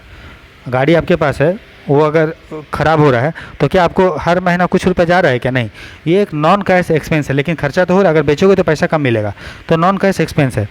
इसमें क्या होता है, हम लोग जो एसेट जो परिसंपत्ति होता है उसका जितना भी कॉस्ट होता है उसको एलोकेट करते हैं। मान लीजिए आपका गाड़ी था 1 लाख का, ठीक है, आपको पता है कि 10 साल के बाद इसका मूल्य हो जाएगा ख़त्म, तो आप क्या करोगे, हर साल 10-10 हज़ार रुपया अपना जो भी आपका लाभ रहेगा उससे आप निकालते रहोगे, ताकि 10 साल के बाद आपके पास 10,000 × 10 1 लाख रुपया हो गया। अब 1 लाख रुपया आप उसको नई गाड़ी खरीद सकते हो, इसी, ठीक है। तो डेप्रिसिएशन अगर आपको पता है कि गाड़ी का हो रहा है तो आपको कुछ पैसा हर महीना कुछ पैसा निकाल सकते हो, और उससे नेक्स्ट ईयर या जब आपका गाड़ी का जो भी एसेट का मूल्य टाइम ख़त्म हो गया तो आप नया चीज़ खरीद सकते हो, ठीक है। उसी को बोलते हैं एसेट के कॉस्ट को एलोकेट करते हैं। लैंड जो ज़मीन होता है, ठीक है, वो एकमात्र फिक्स एसेट है जिसका डेप्रिसिएशन नहीं होता है, याद रखिएगा। लैंड जो ज़मीन होता है उसका कभी भी डेप्रिसिएशन नहीं होता है, ठीक है, ये आपको ध्यान रखना है, ये हम लोग मान के चलते हैं। तो डेप्रिसिएशन किसका होता है दोस्तों? मूर्त परिसंपत्ति, टच जिसको कर सकते हो। इनटेंजिबल एसेट का भी डेप्रिसिएशन होता है। मान लीजिए गुडविल है, इंटेंजिबल एसेट मैंने बता दिया जिसको आप टच नहीं कर सकते, वो एक नॉन करेंट एसेट, गैर चालू परिसंपत्ति होती है, ठीक है। तो उसका जो वैल्यू का डिप्रिसिएशन होता है, जैसे इंटेंजिबल एसेट में क्या आता है, गुडविल, पेटेंट, कॉपीराइट, किसी का ब्रांड, जैसे अभी जो है किंगफिशर था, किंगफिशर का ब्रांड इमेज अच्छा था, लेकिन जब उसे उसने धांधली किया है उसका गुडविल कम हो गया, उसका मूल्य खत्म हो गया। तो जब इंटेंजिबल एसेट का डिप्रिसिएशन होता है तो उसको हम लोग जो एमोर्टाइजेशन बोलते हैं, ठीक है। तो ये चीज़ है। उसी तरह नेचुरल रिसोर्स है, जो आपके पास प्राकृतिक संसाधन है, जिसको वेस्टिंग एसेट्स भी बोलते हैं, वेस्टिंग परिसंपत्ति भी बोलते हैं, जैसे कोयला है, लोहा है, उसका भी वैल्यू में डिक्रीज होता है तो उसको हम लोग डिप्लीशन बोलते हैं। तो याद रखिएगा, अगर टेंजेबल एसेट का डिप्रिसिएशन हो, मूल्य डिक्रीज कर रहा है तो उसको डिप्रिसिएशन, इंटेंजिबल का कर रहा है तो एमोर्टाइजेशन, और नेचुरल रिसोर्स का कर रहा है तो उसका डिप्लीशन बोलते हैं, ठीक है। चलिए आगे देखते हैं। अब है कि डिप्रिसिएशन को कौन कौन सा कारक जो है प्रभावित करता है। तो डिप्रिसिएशन को प्रभावित करने वाले कारक देखते हैं। तो पहला है कॉस्ट ऑफ एसेट, परिसंपत्ति का लागत, ठीक है। तो कोई परिसंपत्ति जितना ज़्यादा मूल्य का होता है उसका डिप्रिसिएशन उतना ही ज़्यादा होता है, ठीक है। तो कोई भी परिसंपत्ति का कॉस्ट अगर निकालना है आपको, ठीक है, क्योंकि कॉस्ट जब तक नहीं पता रहेगा तो कैसे पता करेंगे, मान लीजिए कि उसका कितना डिप्रिसिएट हो रहा है ना, तो निकालना पड़ेगा। तो कॉस्ट, किसी भी परिसंपत्ति का लागत क्या होता है, तो ये आपको ध्यान देना बहुत ज़रूरी है।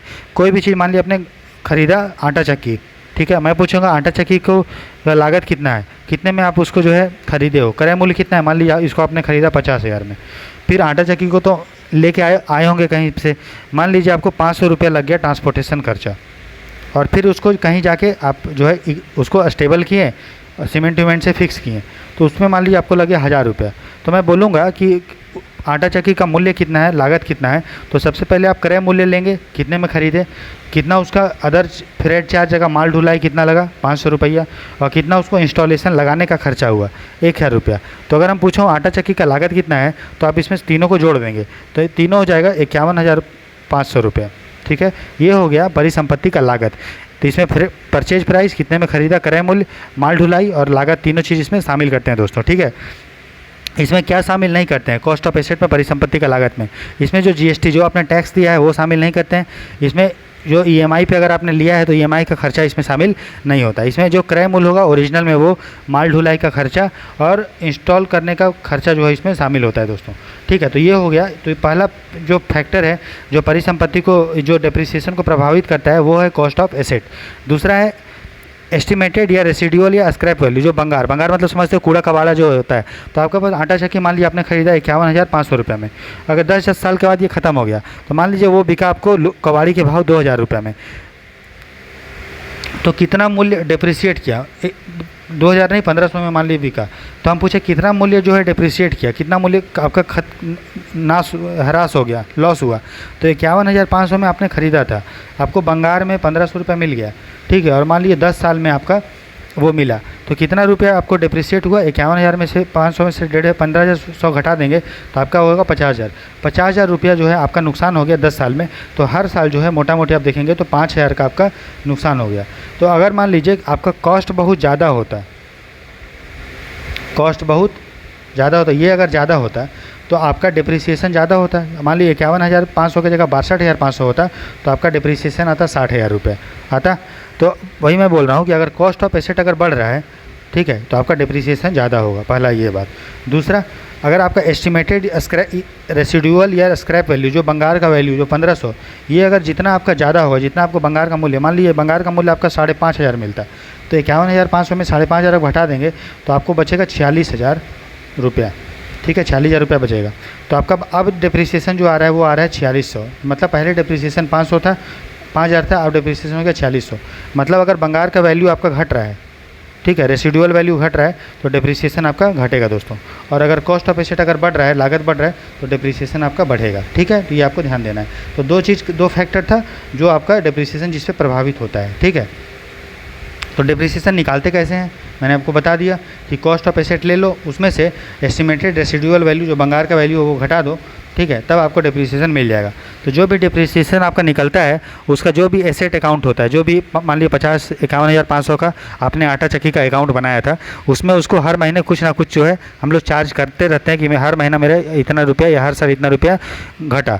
और जो भी आपका आ रहा है डिप्रिसिएशन उसको हम लोग प्रॉफिट एंड लॉस अकाउंट में ट्रांसफ़र कर देते हैं। तो याद रखिएगा, डिप्रिसिएशन को एसेट अकाउंट, परिसंपत्ति अकाउंट में चार्ज करते हैं, लिखते हैं, और बाद में उसको प्रॉफिट एंड लॉस अकाउंट में दोस्तों ट्रांसफ़र हम लोग कर देते हैं। ठीक है, डिप्रिसिएशन निकालने का दो तरीका है, दो मेथड है। ठीक है, एक है आपका स्ट्रेट लाइन मेथड, सिंगल जो स्ट्रेट लाइन सीधी रेखा मेथड, या इसको फिक्स्ड परसेंटेज या ओरिजिनल कॉस्ट या फिक्स इंस्टॉलमेंट मेथड भी दोस्तों बोलते हैं।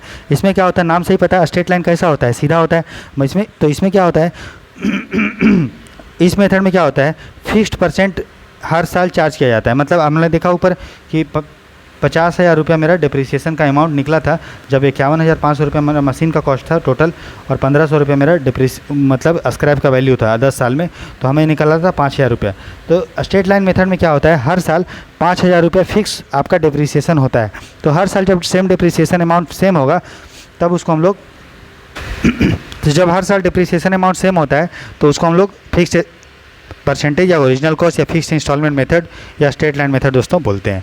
ठीक है, तो इसमें क्या होगा, आपको पता है कि अगर 5,000 रुपया अगर हर साल डिप्रिसिएट करोगे तो 10 साल में मूल्य कितना हो जाएगा, मशीन का शून्य हो जाएगा।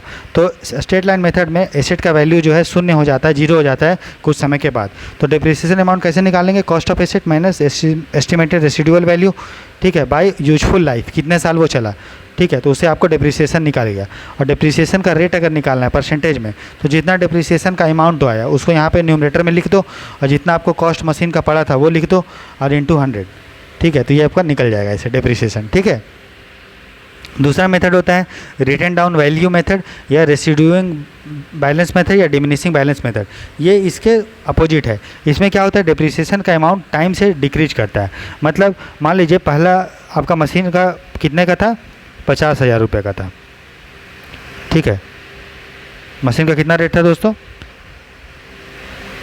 मान लीजिए मशीन का शुरू में रेट था आपका 50,000 रुपये, 25,000 रुपये आपका कॉस्ट का लगा मशीन का। ठीक है, और 10,000 रुपया आपका भंगार का मिला, तो आपको कितना रुपया लॉस हुआ, 40,000। तो ये मानता है, ये वाला मेथड ये मानता है कि ये जो 40,000 का लॉस हुआ वो हर साल सेम नहीं हुआ। तो मान लीजिए डिप्रिसिएशन का परसेंटेज था 10%, तो पहला साल जो आपका लॉस हुआ तो वो 40,000 का 10% कितना हो गया, 4,000। तो नेक्स्ट ईयर जो मशीन का मूल्य बचा वो कितना बचा दोस्तों, 36,000। इसको ऐसे समझिए बहुत आसान से, इस तरह से मान लीजिए आपका कॉस्ट ऑफ मशीन का एसेट था आपका 50,000 का मशीन था। ठीक है, कॉस्ट लगा। अब मैं बोल रहा हूँ कि डिप्रिसिएशन 10% है, तो एक साल के बाद मशीन का मूल्य कितना हो जाएगा, 5,000 कम हो जाएगा, 10% 5,000 का, तो मशीन का मूल्य हो जाएगा 50,000 रुपये।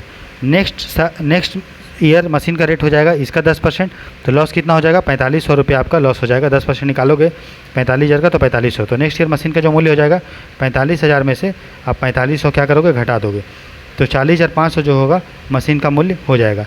नेक्स्ट ईयर फिर अगर निकालना है तो फिर 10% निकालोगे इसका, तो आ जाएगा आपका 4,050 रुपये। तो आप देख रहे हो कि शुरू में फर्स्ट ईयर मशीनरी का मूल्य का जो डिप्रिसिएशन हुआ था वो 5,000 हुआ था, नेक्स्ट ईयर 4500 हुआ, नेक्स्ट ईयर 4,500 हुआ।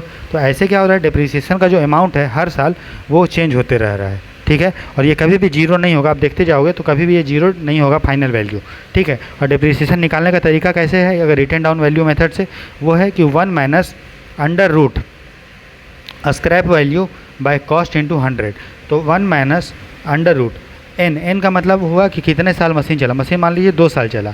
ठीक है, स्क्रैप वैल्यू मिला आपको 1,500 रुपया, और मशीन मान लीजिए था कॉस्ट आपको लगा 4,000 रुपया इंटू 100। तो इससे क्या निकल जाएगा, डिप्रिसिएशन का अमाउंट दोस्तों निकल जाएगा। ठीक है, तो इसको जब सॉल्व करेंगे तो 1 माइनस इसको काटेंगे।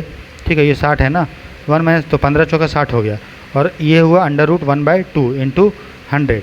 ठीक है, तो जब आप निकालोगे 1 minus under root power 1/4 into 100, तो 1/4 का स्क्वायर रूट हो जाएगा 1/2। 1/2 मतलब 1/4 का स्क्वायर 1/2 इंटू 100 करेंगे, तो 1 में से 1/2 जाएगा, तो 1/2 इंटू 100, तो 2 से काटेंगे तो 50। तो डिप्रिसिएशन जो आएगा दोस्तों आपका 50%। ये आपको सॉल्व नहीं करना, मैं बस बता रहा हूँ आपको।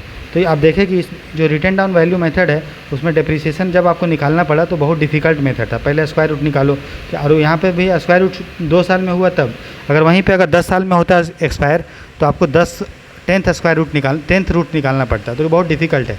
इसमें मशीन का वैल्यू कभी भी जीरो नहीं होगा।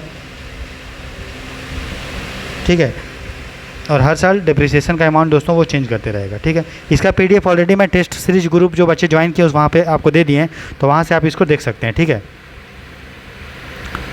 नेक्स्ट जो टॉपिक हम लोग को पढ़ना है दोस्तों, उसका नाम है प्रोविज़न और एक है रिजर्व। सिंपल सा बात है, बहुत सिंपल है।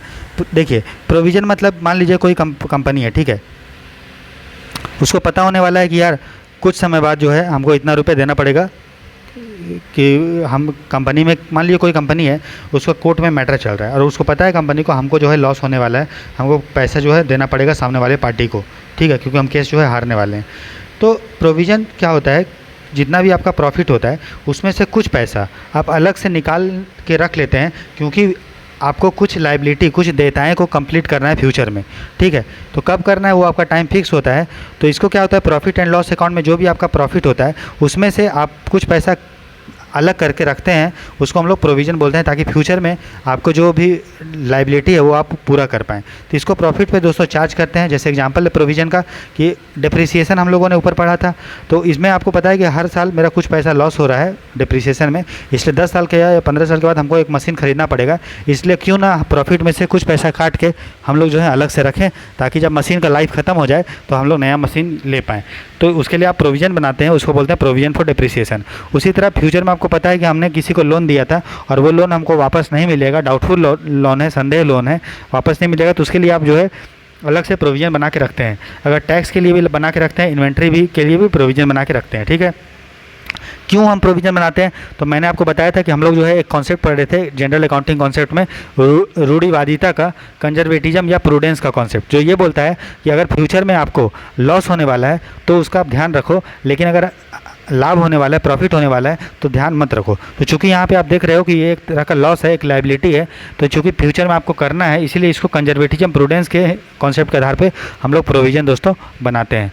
तो प्रॉफिट एंड लॉस अकाउंट में इसको हम लोग डेबिट करते हैं, क्यों, क्योंकि ये हमारा लायबिलिटी है, ये हमारा लॉस है।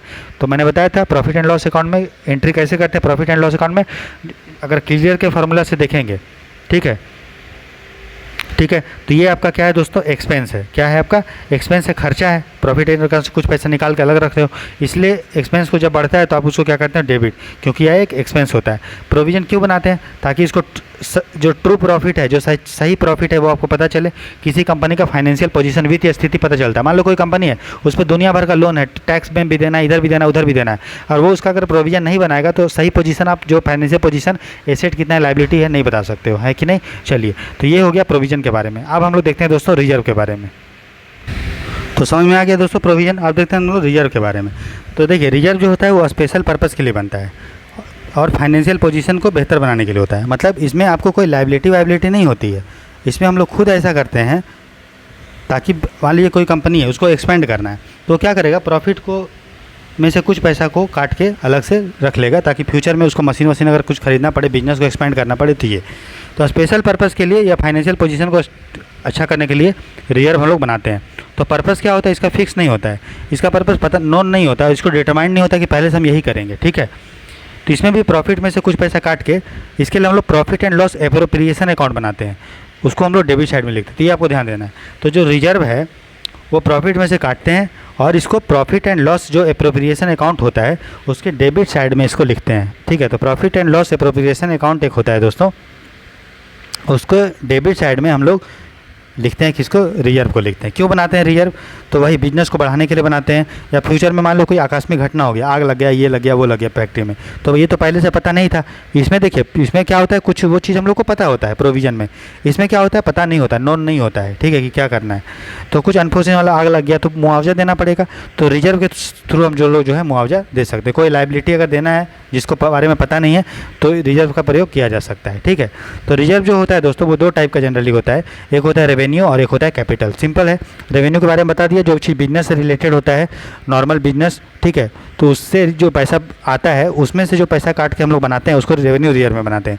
कैपिटल रिजर्व मतलब कैपिटल में से जो पैसा आ रहा है, कैपिटल रिसिप्ट जो होता है हमारा, जो बिजनेस रिलेटेड नहीं है, उससे जो पैसा आता है उसमें उस पैसे में से कुछ पैसा काट के जो रिजर्व बनाते हैं उसको हम लोग दोस्तों कैपिटल रिजर्व बोलते हैं, ठीक है। तो रेवेन्यू प्रॉफिट से बनाते हैं रेवेन्यू रिजर्व को, और इससे हम लोग डिविडेंड दे सकते हैं। मतलब डिविडेंड आप समझते हो, डिविडेंड मतलब क्या होता है, लाभांश। लाभांश मतलब कोई किसी ने मैंने जो है टाटा का शेयर खरीदा 10 रुपये का, और शेयर जो है मुझे टाटा ने जो डिविडेंड दिया वो दिया 10.5 रुपये, मतलब 50 पैसा मुझे क्या मिला, डिविडेंड। तो रेवेन्यू रिजर्व में जो भी पैसा होता है उस पैसा का प्रयोग हम लोग डिविडेंड को देने में प्रयोग कर सकते हैं, लेकिन कैपिटल रिजर्व में जो पैसा होता है उसमें डिविडेंड देने के लिए उसका प्रयोग नहीं कर सकते हैं, ठीक है। तो कैपिटल रिजर्व में पैसा कहाँ कहाँ से आता है, कैपिटल प्रॉफिट में पैसा कहाँ से आता है? तो कंपनी जब इनकॉर्पोरेट हुआ, मतलब कंपनी जब कॉर्पोरेट नहीं हुई, मतलब एक संस्था के रूप में काम करने से पहले जितना भी कंपनी में प्रॉफिट हुआ होगा, मतलब रजिस्टर होने से पहले, वो सब कैपिटल रिजर्व के अंदर आता है। उसके अलावा फिक्स्ड एसेट मैंने बेचा तो उससे जो भी प्रॉफिट हुआ उसको कैपिटल प्रॉफिट बोलते हैं, तो उसमें से जो पैसा आएगा वो कैपिटल रिजर्व में प्रयोग कर सकते हैं। इसके अलावा अगर आपका शेयर 10 रुपये का है, ठीक है, उस शेयर को आपने जो है 15 रुपये में बेचा, तो 5 रुपये आपको क्या हुआ, प्रीमियम पे बेचा, 5 रुपये पे प्रॉफिट। तो जब शेयर को हम लोग प्रीमियम पे बेचते हैं तो उससे जो प्रॉफिट होता है उसको भी हम लोग कैपिटल प्रॉफिट बोलते हैं, और उससे हम लोग जो रिजर्व बनाते हैं वो कैपिटल रिजर्व बनाते हैं। तो याद रखना है, कंपनी बनने से पहले जो प्रॉफिट होता है, या फिक्स एसेट बेचने से जो प्रॉफिट होता है, या शेयर को प्रीमियम पे बेचने पे जो भी प्रॉफिट होता है, उससे जो भी रिजर्व बनता है वो कैपिटल रिजर्व का पार्ट होता है, ठीक है। तो रेवेन्यू रिजर्व, कैपिटल रिजर्व, दो रिजर्व हो गया। और फिर हम लोग रेवेन्यू रिजर्व को 2 पार्ट में डिवाइड करते हैं, एक होता है जनरल रिजर्व और दूसरा होता है स्पेसिफिक रिजर्व। तो जनरल रिजर्व मतलब रेवेन्यू रिजर्व का वो पैसा जो जनरल काम में, सामान्य कामों के लिए प्रयोग कर सकते हैं, किसी भी काम के लिए कर सकते हैं, उसको जनरल रिजर्व बोलते हैं। और स्पेसिफिक रिजर्व मतलब रेवेन्यू रिजर्व भी होगा, लेकिन उसमें जो भी पैसा होगा वो स्पेसिफिक चीज़, कुछ विशेष चीज़ के लिए होगा। जैसे मान लीजिए रेवेन्यू रिजर्व का पैसा अगर किसी को कंपेंसेशन, मुआवजा देने के लिए प्रयोग कर रहे हैं, या debenture redemption reserve. Debenture redemption मतलब डिबेंचर क्या होता है, जैसे कि डिबेंचर एक तरह का बॉन्ड पेपर होता है दोस्तों, जो सुरक्षित नहीं होता है, सिक्योर्ड नहीं होता है, मतलब इसके बदले में कोई गिरवी चीज़ रखा नहीं जाता है। तो डिबेंचर एक समझ लो कागज़ का एक टुकड़ा है, बॉन्ड पेपर है। मतलब कंपनी अगर लोन लेती है तो डिबेंचर, अगर मान लीजिए कंपनी ने डिबेंचर इशू किया, ठीक है, शेयर भी इशू करता है डिबेंचर, तो डिबेंचर जो भी खरीदता है तो उसको डिबेंचर होल्डर बोलते हैं। तो जब फ्यूचर में मान लीजिए कंपनी ने कागज़ का टुकड़ा ले लिया और बदले में इसको पैसा देगा जो डिबेंचर खरीदा था, तो उसको बोलते हैं रिडेम्पशन। तो उससे जो पैसा फ्यूचर में पैसा देने के लिए, चूँकि पैसा लिया था ना डिबेंचर से, उसको फ्यूचर में क्या करना है, डिबेंचर कंपनी वापस ले लेगी और बदले में उसको पैसा दे देगी, तो उसको रिडीम बोलते हैं। तो जो कंपनी ने डिबेंचर वापस करने के लिए जो भी पैसा लाएगा, तो वो पैसा कहाँ से लाएगा, तो वो पैसा लाएगा रेवेन्यू रिजर्व से, जो स्पेसिफिक होगा। तो जो स्पेसिफिक रेवेन्यू रिजर्व से डिबेंचर को रिडीम करने के लिए पैसा यूज किया जाता है, उसको रेवेन्यू डिबेंचर रिडेम्पशन रिजर्व दोस्तों बोलते हैं। समझ में आया? इसके अलावा एक और रिजर्व होता है जिसको बोलते हैं सीक्रेट रिजर्व। सीक्रेट मतलब गुप्त रिजर्व। तो नाम से ही पता चल रहा है, ऐसा रिजर्व जो कंपनी बनाती तो है लेकिन उसको डिस्क्लोज नहीं करती, हम बताती नहीं कि हम जो है सीक्रेट रिजर्व बनाए हैं। तो कैसी बनाती है सीक्रेट रिजर्व? तो देखिए, अगर आपको याद करना है कि सीक्रेट रिजर्व कैसे बनता है, तो कंपनी क्या करेगी, अपना जो प्रॉफिट है उसको बहुत ज़्यादा जो है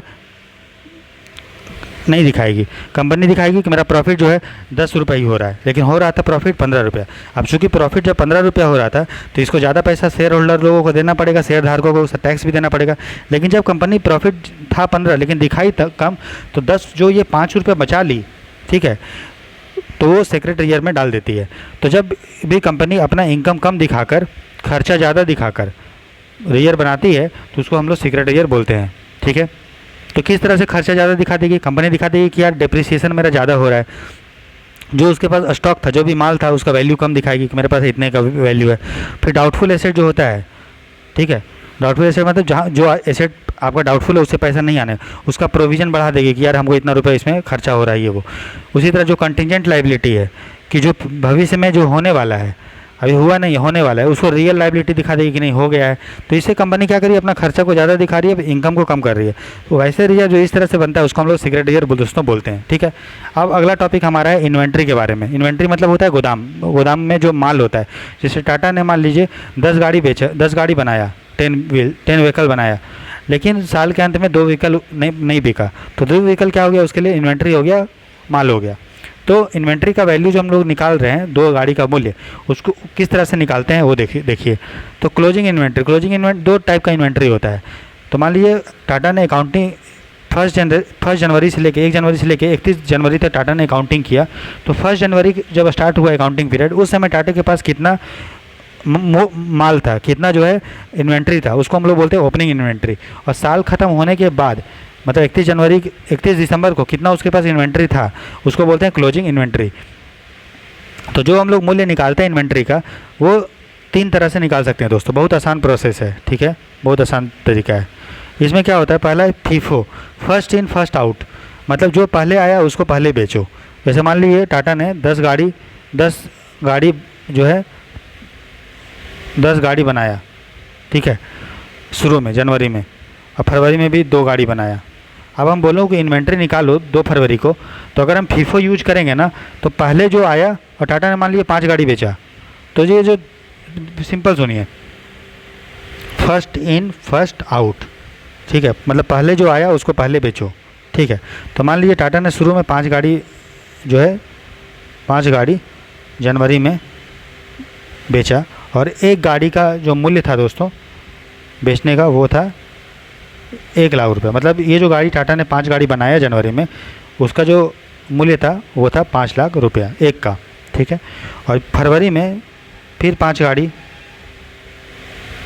टाटा ने फरवरी में बनाया और उस गाड़ी का मूल्य था 2 लाख रुपये, ठीक है। अब मैं पूछूं कि मान लो टाटा ने 7 गाड़ी बेचा, तो मुझे बताइए जो हम लोग परचेजिंग प्राइस लेंगे वो कैसे काउंट करेंगे।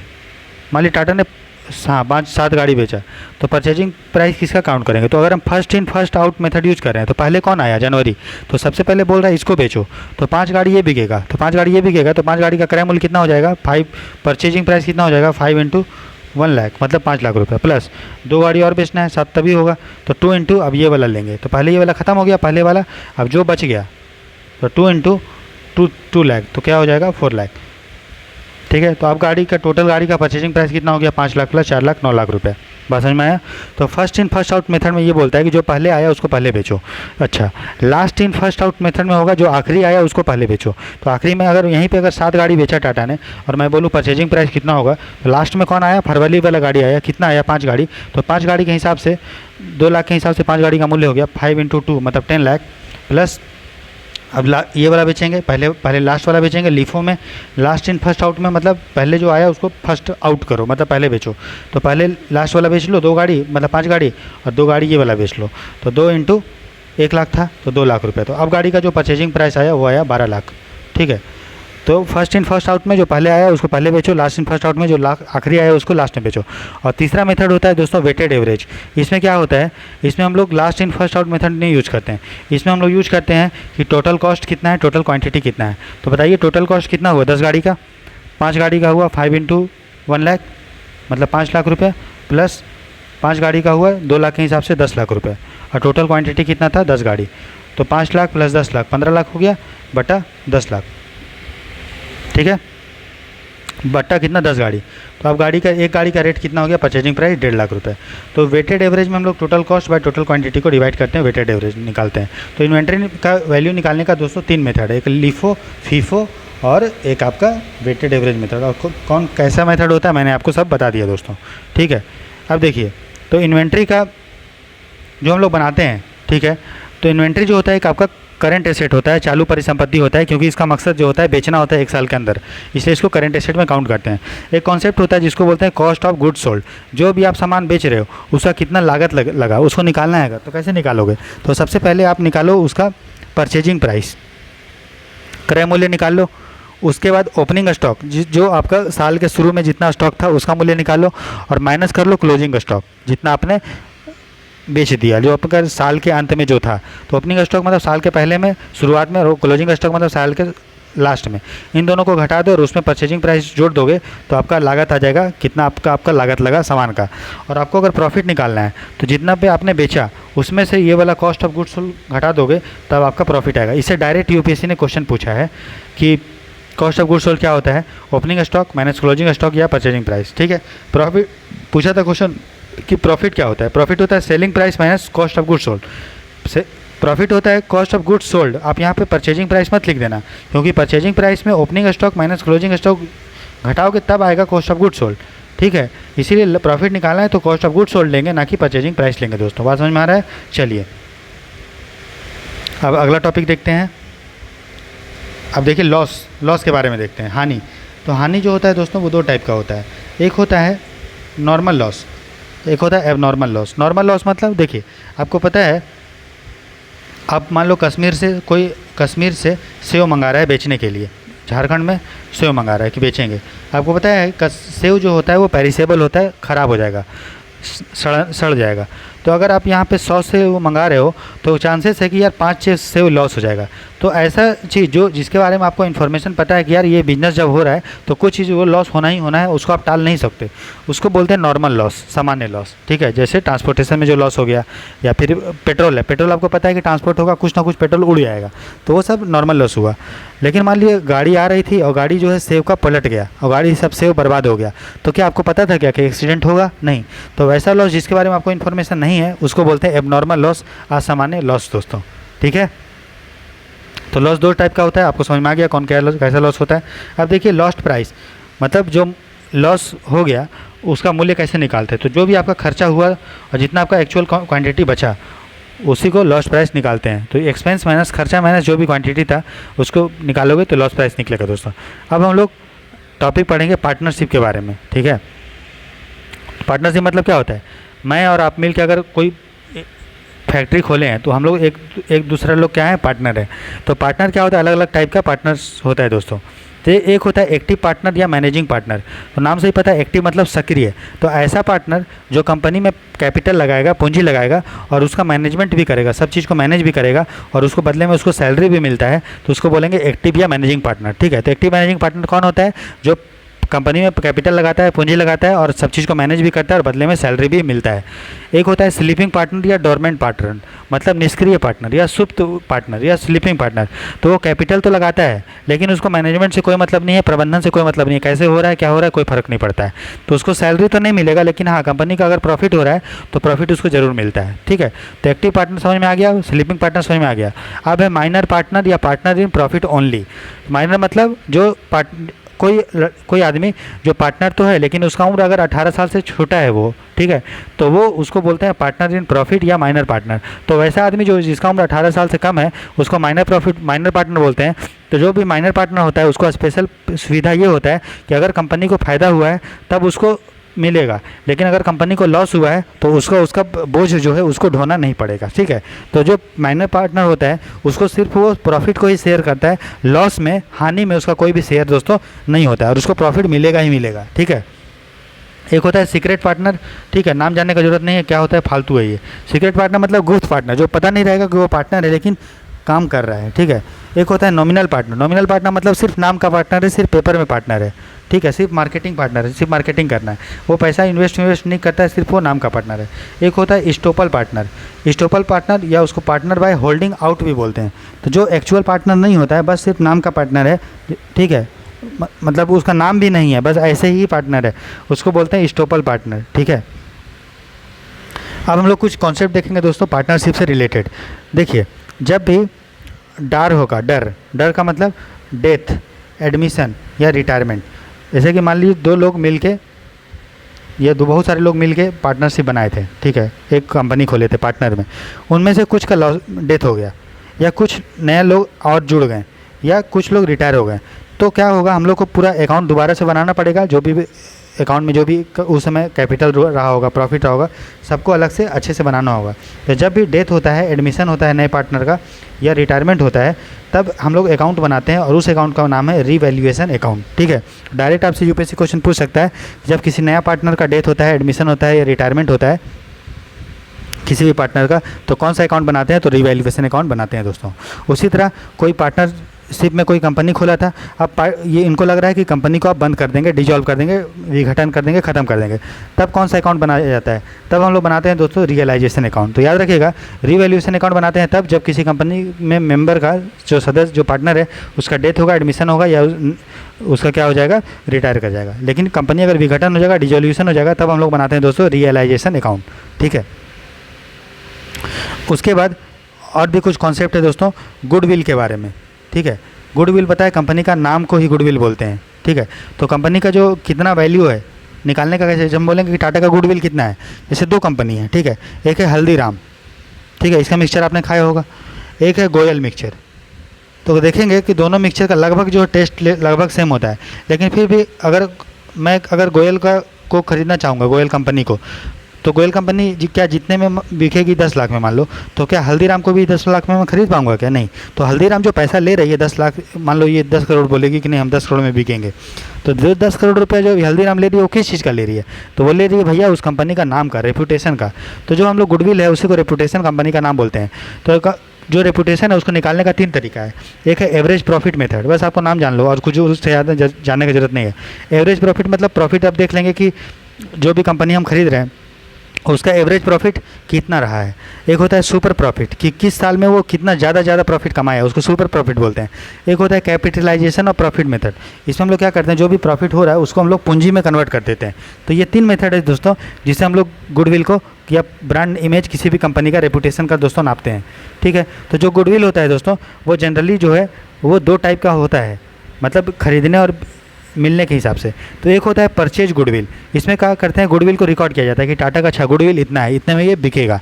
और दूसरा होता है इनहेरेंट गुडविल, ये रिकॉर्ड नहीं होता है। तो आपको याद करना है परचेज गुडविल रिकॉर्ड किया जाता है, इनहेरेंट गुडविल रिकॉर्ड नहीं किया जाता, लिखा नहीं जाता है। ठीक है, और गुडविल का प्रकृति के हिसाब से 3 टाइप का गुडविल होता है। एक होता है डॉग गुडविल, एक होता है कैट डॉगविल, एक होता है माइस या फ्यूगिटिव गुडविल। माइस मतलब चूहा, कैट मतलब बिल्ली और डॉग मतलब कुत्ता। ठीक है, तो जो ये आदमी के नेचर के हिसाब से है। मान लो कोई आदमी है, ठीक है, ये हर समय हल्दीराम का ही मिक्सचर खाता है। ठीक है, इसका मतलब नहीं है कि हल्दीराम का मालिक कौन है, ये ब्रांड के प्रति जो है अपना क्या दिखाएगा, निष्ठा दिखाएगा। तो उसको बोलते हैं डॉग गुडविल। तो डॉग गुडविल वाले जो आदमी होते हैं वो किसी भी ब्रांड के, पर्टिकुलर ब्रांड के प्रति, मालिक नहीं होगा यहाँ पे, किसी भी ब्रांड के प्रति जो है आपका जिम्मेदारी उनका होता है, उनका क्या होता है, वफादारी होता है, लॉयल्टी होता है। दूसरा होता है कैट गुडविल। आपको पता है बिल्ली जो होती है उसको मालिक से फ़र्क नहीं पड़ता है। वो बिल्ली अगर किसी घर में जा रही है, उसका मालिक कोई भी रहे, चेंज भी करेगा फिर भी वो वही घर में जाएगी। लेकिन कुत्ता का ये है कि वो उसी के साथ हाथ का खाना खाएगा जो उसका मालिक होगा या जो उसका ब्रांड होगा। ठीक है, हमेशा। तो बिल्ली जो होती है वो ब्रांड के प्रति लॉयल्टी नहीं होती है, वो प्लेस के प्रति लॉयल्टी होती है, घर के प्रति लॉयल्टी होती है। ठीक है, अच्छा, अगला है माइस या फ्यूगेटिव गुडविल। इसको समझने का और आप समझ लो कि जैसे कि बहुत सारे लोग होते हैं कि वो, उनको ये मतलब नहीं है कि यार हम टाटा का सामान खरीदेंगे, उनको सिर्फ ये मतलब है कि टाटा जो आपका रांची में है हम उससे खरीदेंगे। मतलब वो किसी प्लेस के प्रति है, किसी जो है स्थान के प्रति है कि यहाँ का सामान हम खरीदेंगे। ठीक है, कि आपको कोई मान लो टाटा का शोरूम है, यहाँ भी है वहाँ भी ऐसा भी है, या रिलायंस का है, तो आदमी बोलेगा नहीं रांची में जो सामान है वो जो है सस्ता मिलता है। तो कैट गुडविल में क्या होता है, किसी प्लेस के प्रति जो है आपकी लॉयल्टी होती है। डॉग में क्या होता है, ब्रांड के प्रति होती है। और चूहा वाला क्या होता है, ना तो वो घर के प्रति जिम्मेदारी होता है, मतलब प्लेस के प्रति, ना ही ब्रांड के प्रति, बस उसको चाहिए जहाँ सस्ता मिलेगा वहीं खरीदेंगे। तो ऐसा गुडविल जो जनरेट हो जाता है कि सस्ता, मान लो कोई अमूल नहीं, कोई मान लो आरती करके मिक्सचर आया है, ठीक है, और ये वाला मिक्सचर बहुत फेमस है, या कोई मीसू करके मिक्सचर आया है, ठीक है, तो मीसू मिक्सचर बहुत फेमस है, ठीक है, बिहार में। तो ये वाला मिक्सचर जो सस्ता अगर है तो उसके प्रति जो है लोग का अगर है लॉयल्टी है तो उसको बोलते हैं माइस। और मान लो कल को कोई नया मिक्सचर आ गया, ठीक है, XYZ, और ये मिक्सचर सस्ता है और अच्छा भी थोड़ा क्वालिटी में, तो फिर अगर इसके प्रति लॉयल्टी हो गया तो उसको बोलेंगे कैट, ये माइस लॉयल्टी। बात समझ में आया? तो इसका सस्ता के प्रति होता है। ठीक है, आप पार्टनरशिप से रिलेटेड और भी कुछ डेटा है, कुछ भी फैक्ट है, थोड़ा वो देख लीजिए, उसका पार्टनरशिप आपका जो है दोस्तों ख़त्म हो जाएगा। तो पार्टनरशिप एक्ट 1932 के अंदर, ठीक है, ये बोला गया है कि अगर पार्टनरशिप एक्ट कोई भी पार्टनरशिप अगर पार्टनरशिप एक्ट 1932 के अंदर बन रहा है तो उसमें आपको कंपनी को रजिस्ट्रेशन करवाने का कंपल्सन नहीं है कि आप जो है रजिस्ट्रेशन करवाइए। साथ ही साथ आप एक बॉडी कॉर्पोरेट के रूप में काम नहीं कर सकते। मतलब आपको को बॉडी कॉर्पोरेट मतलब हर कंपनी का, अगर कोई कंपनी का सील होता है, मोहर होता है और वो एक कॉर्पोरेट के रूप में काम करती है तो उसको बॉडी कॉर्पोरेट दोस्तों बोलते हैं। तो अगर पार्टनरशिप एक्ट के अंदर किसी कंपनी का रजिस्ट्रेशन हो रहा है तो वो कंपल्सरी नहीं है, वो बॉडी कॉर्पोरेट के अंदर काम नहीं कर सकता है। कम से कम उसमें 2 पार्टनर होना चाहिए और मिनिमम जो है मैक्सिमम जो है 50 पार्टनर होना चाहिए दोस्तों। वहीं अगर लिमिटेड लायबिलिटी पार्टनरशिप 2008 के अंदर किसी कंपनी का रजिस्ट्रेशन हो रहा है तो इसमें रजिस्ट्रेशन अनिवार्य है और ये बॉडी कॉर्पोरेट के रूप में काम कर सकती है। इसमें मिनिमम जो है होगा 2 मेंबर होगा और मैक्सिमम जो है कोई लिमिट नहीं है, कितने भी हो सकते हैं। यहाँ पे देखिए लायबिलिटी क्या है, लिमिटेड है, मतलब दायित्व लिमिटेड है। जैसा भी देखिए वाजीराम एंड रवि जो आपका कोचिंग इंस्टीट्यूट है दिल्ली में यूपीएससी के लिए, ये एक लिमिटेड लाइबिलिटी पार्टनरशिप है दोस्तों। इसमें क्या है कि लाइबिलिटी जो वाजीराम का है और एक रवि, दो इंसान है, इनकी लाइबिलिटी फिक्स है। अगर कल को मान लो कुछ नुकसान होता है, मान लीजिए स्टूडेंट को नुकसान हुआ, ठीक है, तो स्टूडेंट को पैसा देना है वाजीराम एंड रवि को, तो जो इन लोगों ने साइन किया होगा बस उतना ही पैसा देंगे। ये नहीं कि रवि के घर में कुछ प्रॉपर्टी होगा तो उसको बेच के पैसा नहीं देगा। क्यों? क्योंकि उनकी लाइबिलिटी क्या है, लिमिटेड है। तो लिमिटेड लाइबिलिटी पार्टनरशिप में लाइबिलिटी जो है वो लिमिटेड होता है पार्टनर्स का, कि वो उतना ही पैसा ही दे पाएंगे, बाकी पैसा ज़्यादा इतना नहीं कि जितना बोला जाएगा, ठीक है। तो इसमें क्या है, रजिस्ट्रेशन आपका अनिवार्य है और बॉडी कॉर्पोरेट के रूप में काम कर सकता है। मिनिमम 2 मेंबर होगा, जैसे वाजीराम एंड रवि में 2 मेंबर है, मैक्सिमम लिमिट नहीं है दोस्तों। अब हम लोग देखेंगे पार्टनरशिप के बारे में, ठीक है, कुछ और इन्फॉर्मेशन। तो देखिए, जब भी पार्टनरशिप होता है तो एक एग्रीमेंट साइन होता है। तो वो एग्रीमेंट या तो ओरल हो सकता है, मौखिक, या एग्रीमेंट वो रिटन हो सकता है दोस्तों, बोल के, ठीक है। तो अगर मान लीजिए पार्टनरशिप एग्रीमेंट हुआ है और कोई भी साइन चीज़ नहीं किया गया है, लिखा नहीं गया है या ओरली है, तब क्या कंडीशन होगा। तो 2 पार्टनर है मान लो, ठीक है, एक ये पार्टनर है, एक ये पार्टनर है। तो इन दोनों ने एग्रीमेंट नहीं किया है, बस बोला है कि ठीक है हम ये ओरली, या कुछ नहीं बोला है, ऐसे ही पार्टनर बना दिए। तो ये लोग कितना पैसा शेयर करेंगे, प्रॉफिट अगर लाभ होगा तो कितना। तो अगर कोई भी एग्रीमेंट नहीं होता है, रिटर्न एग्रीमेंट नहीं है, ओरल है, तो प्रॉफिट शेयरिंग रेशियो इनके बीच में जो प्रॉफिट होगा वो बराबर होगा 1:1 का। अगर इसको 10,000 रुपये प्रॉफिट मिल रहा है तो इसको भी 10,000 रुपये मिलेगा। किसी भी पार्टनर को सैलरी नहीं मिलेगा, प्रॉफिट मिलेगा, सैलरी नहीं मिलेगा। और प्रॉफिट कितना मिलेगा, 1:1 का रेशियो मिलेगा, बराबर मिलेगा। इन लोगों ने जो भी पैसा लगाते हैं उसको कैपिटल बोलते हैं, तो कैपिटल पर इनको ब्याज नहीं मिलेगा।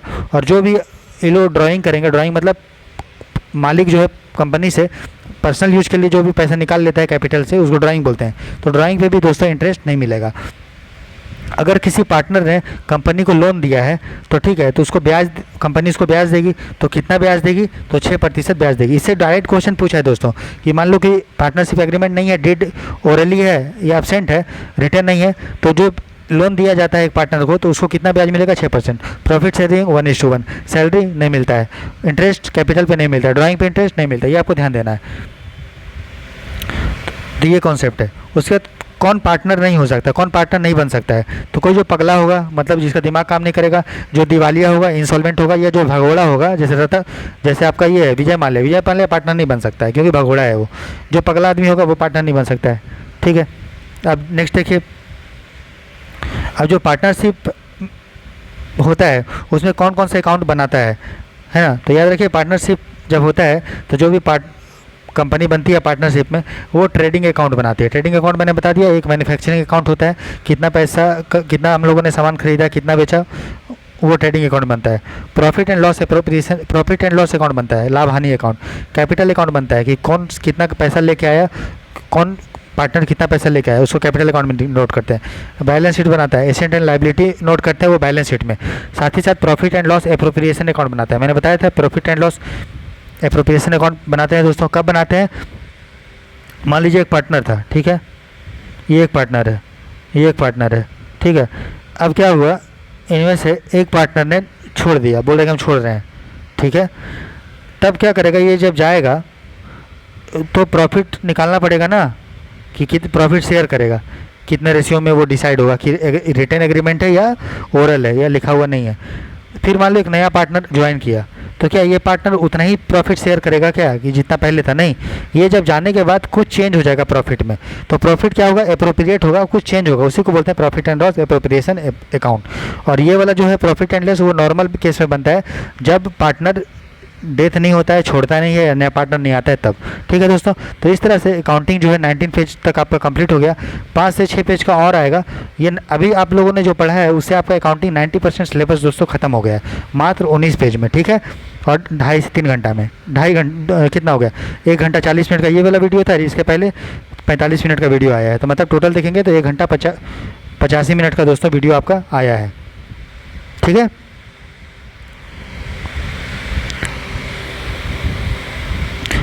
तकरीबन 2.25 घंटे का वीडियो है, ठीक है।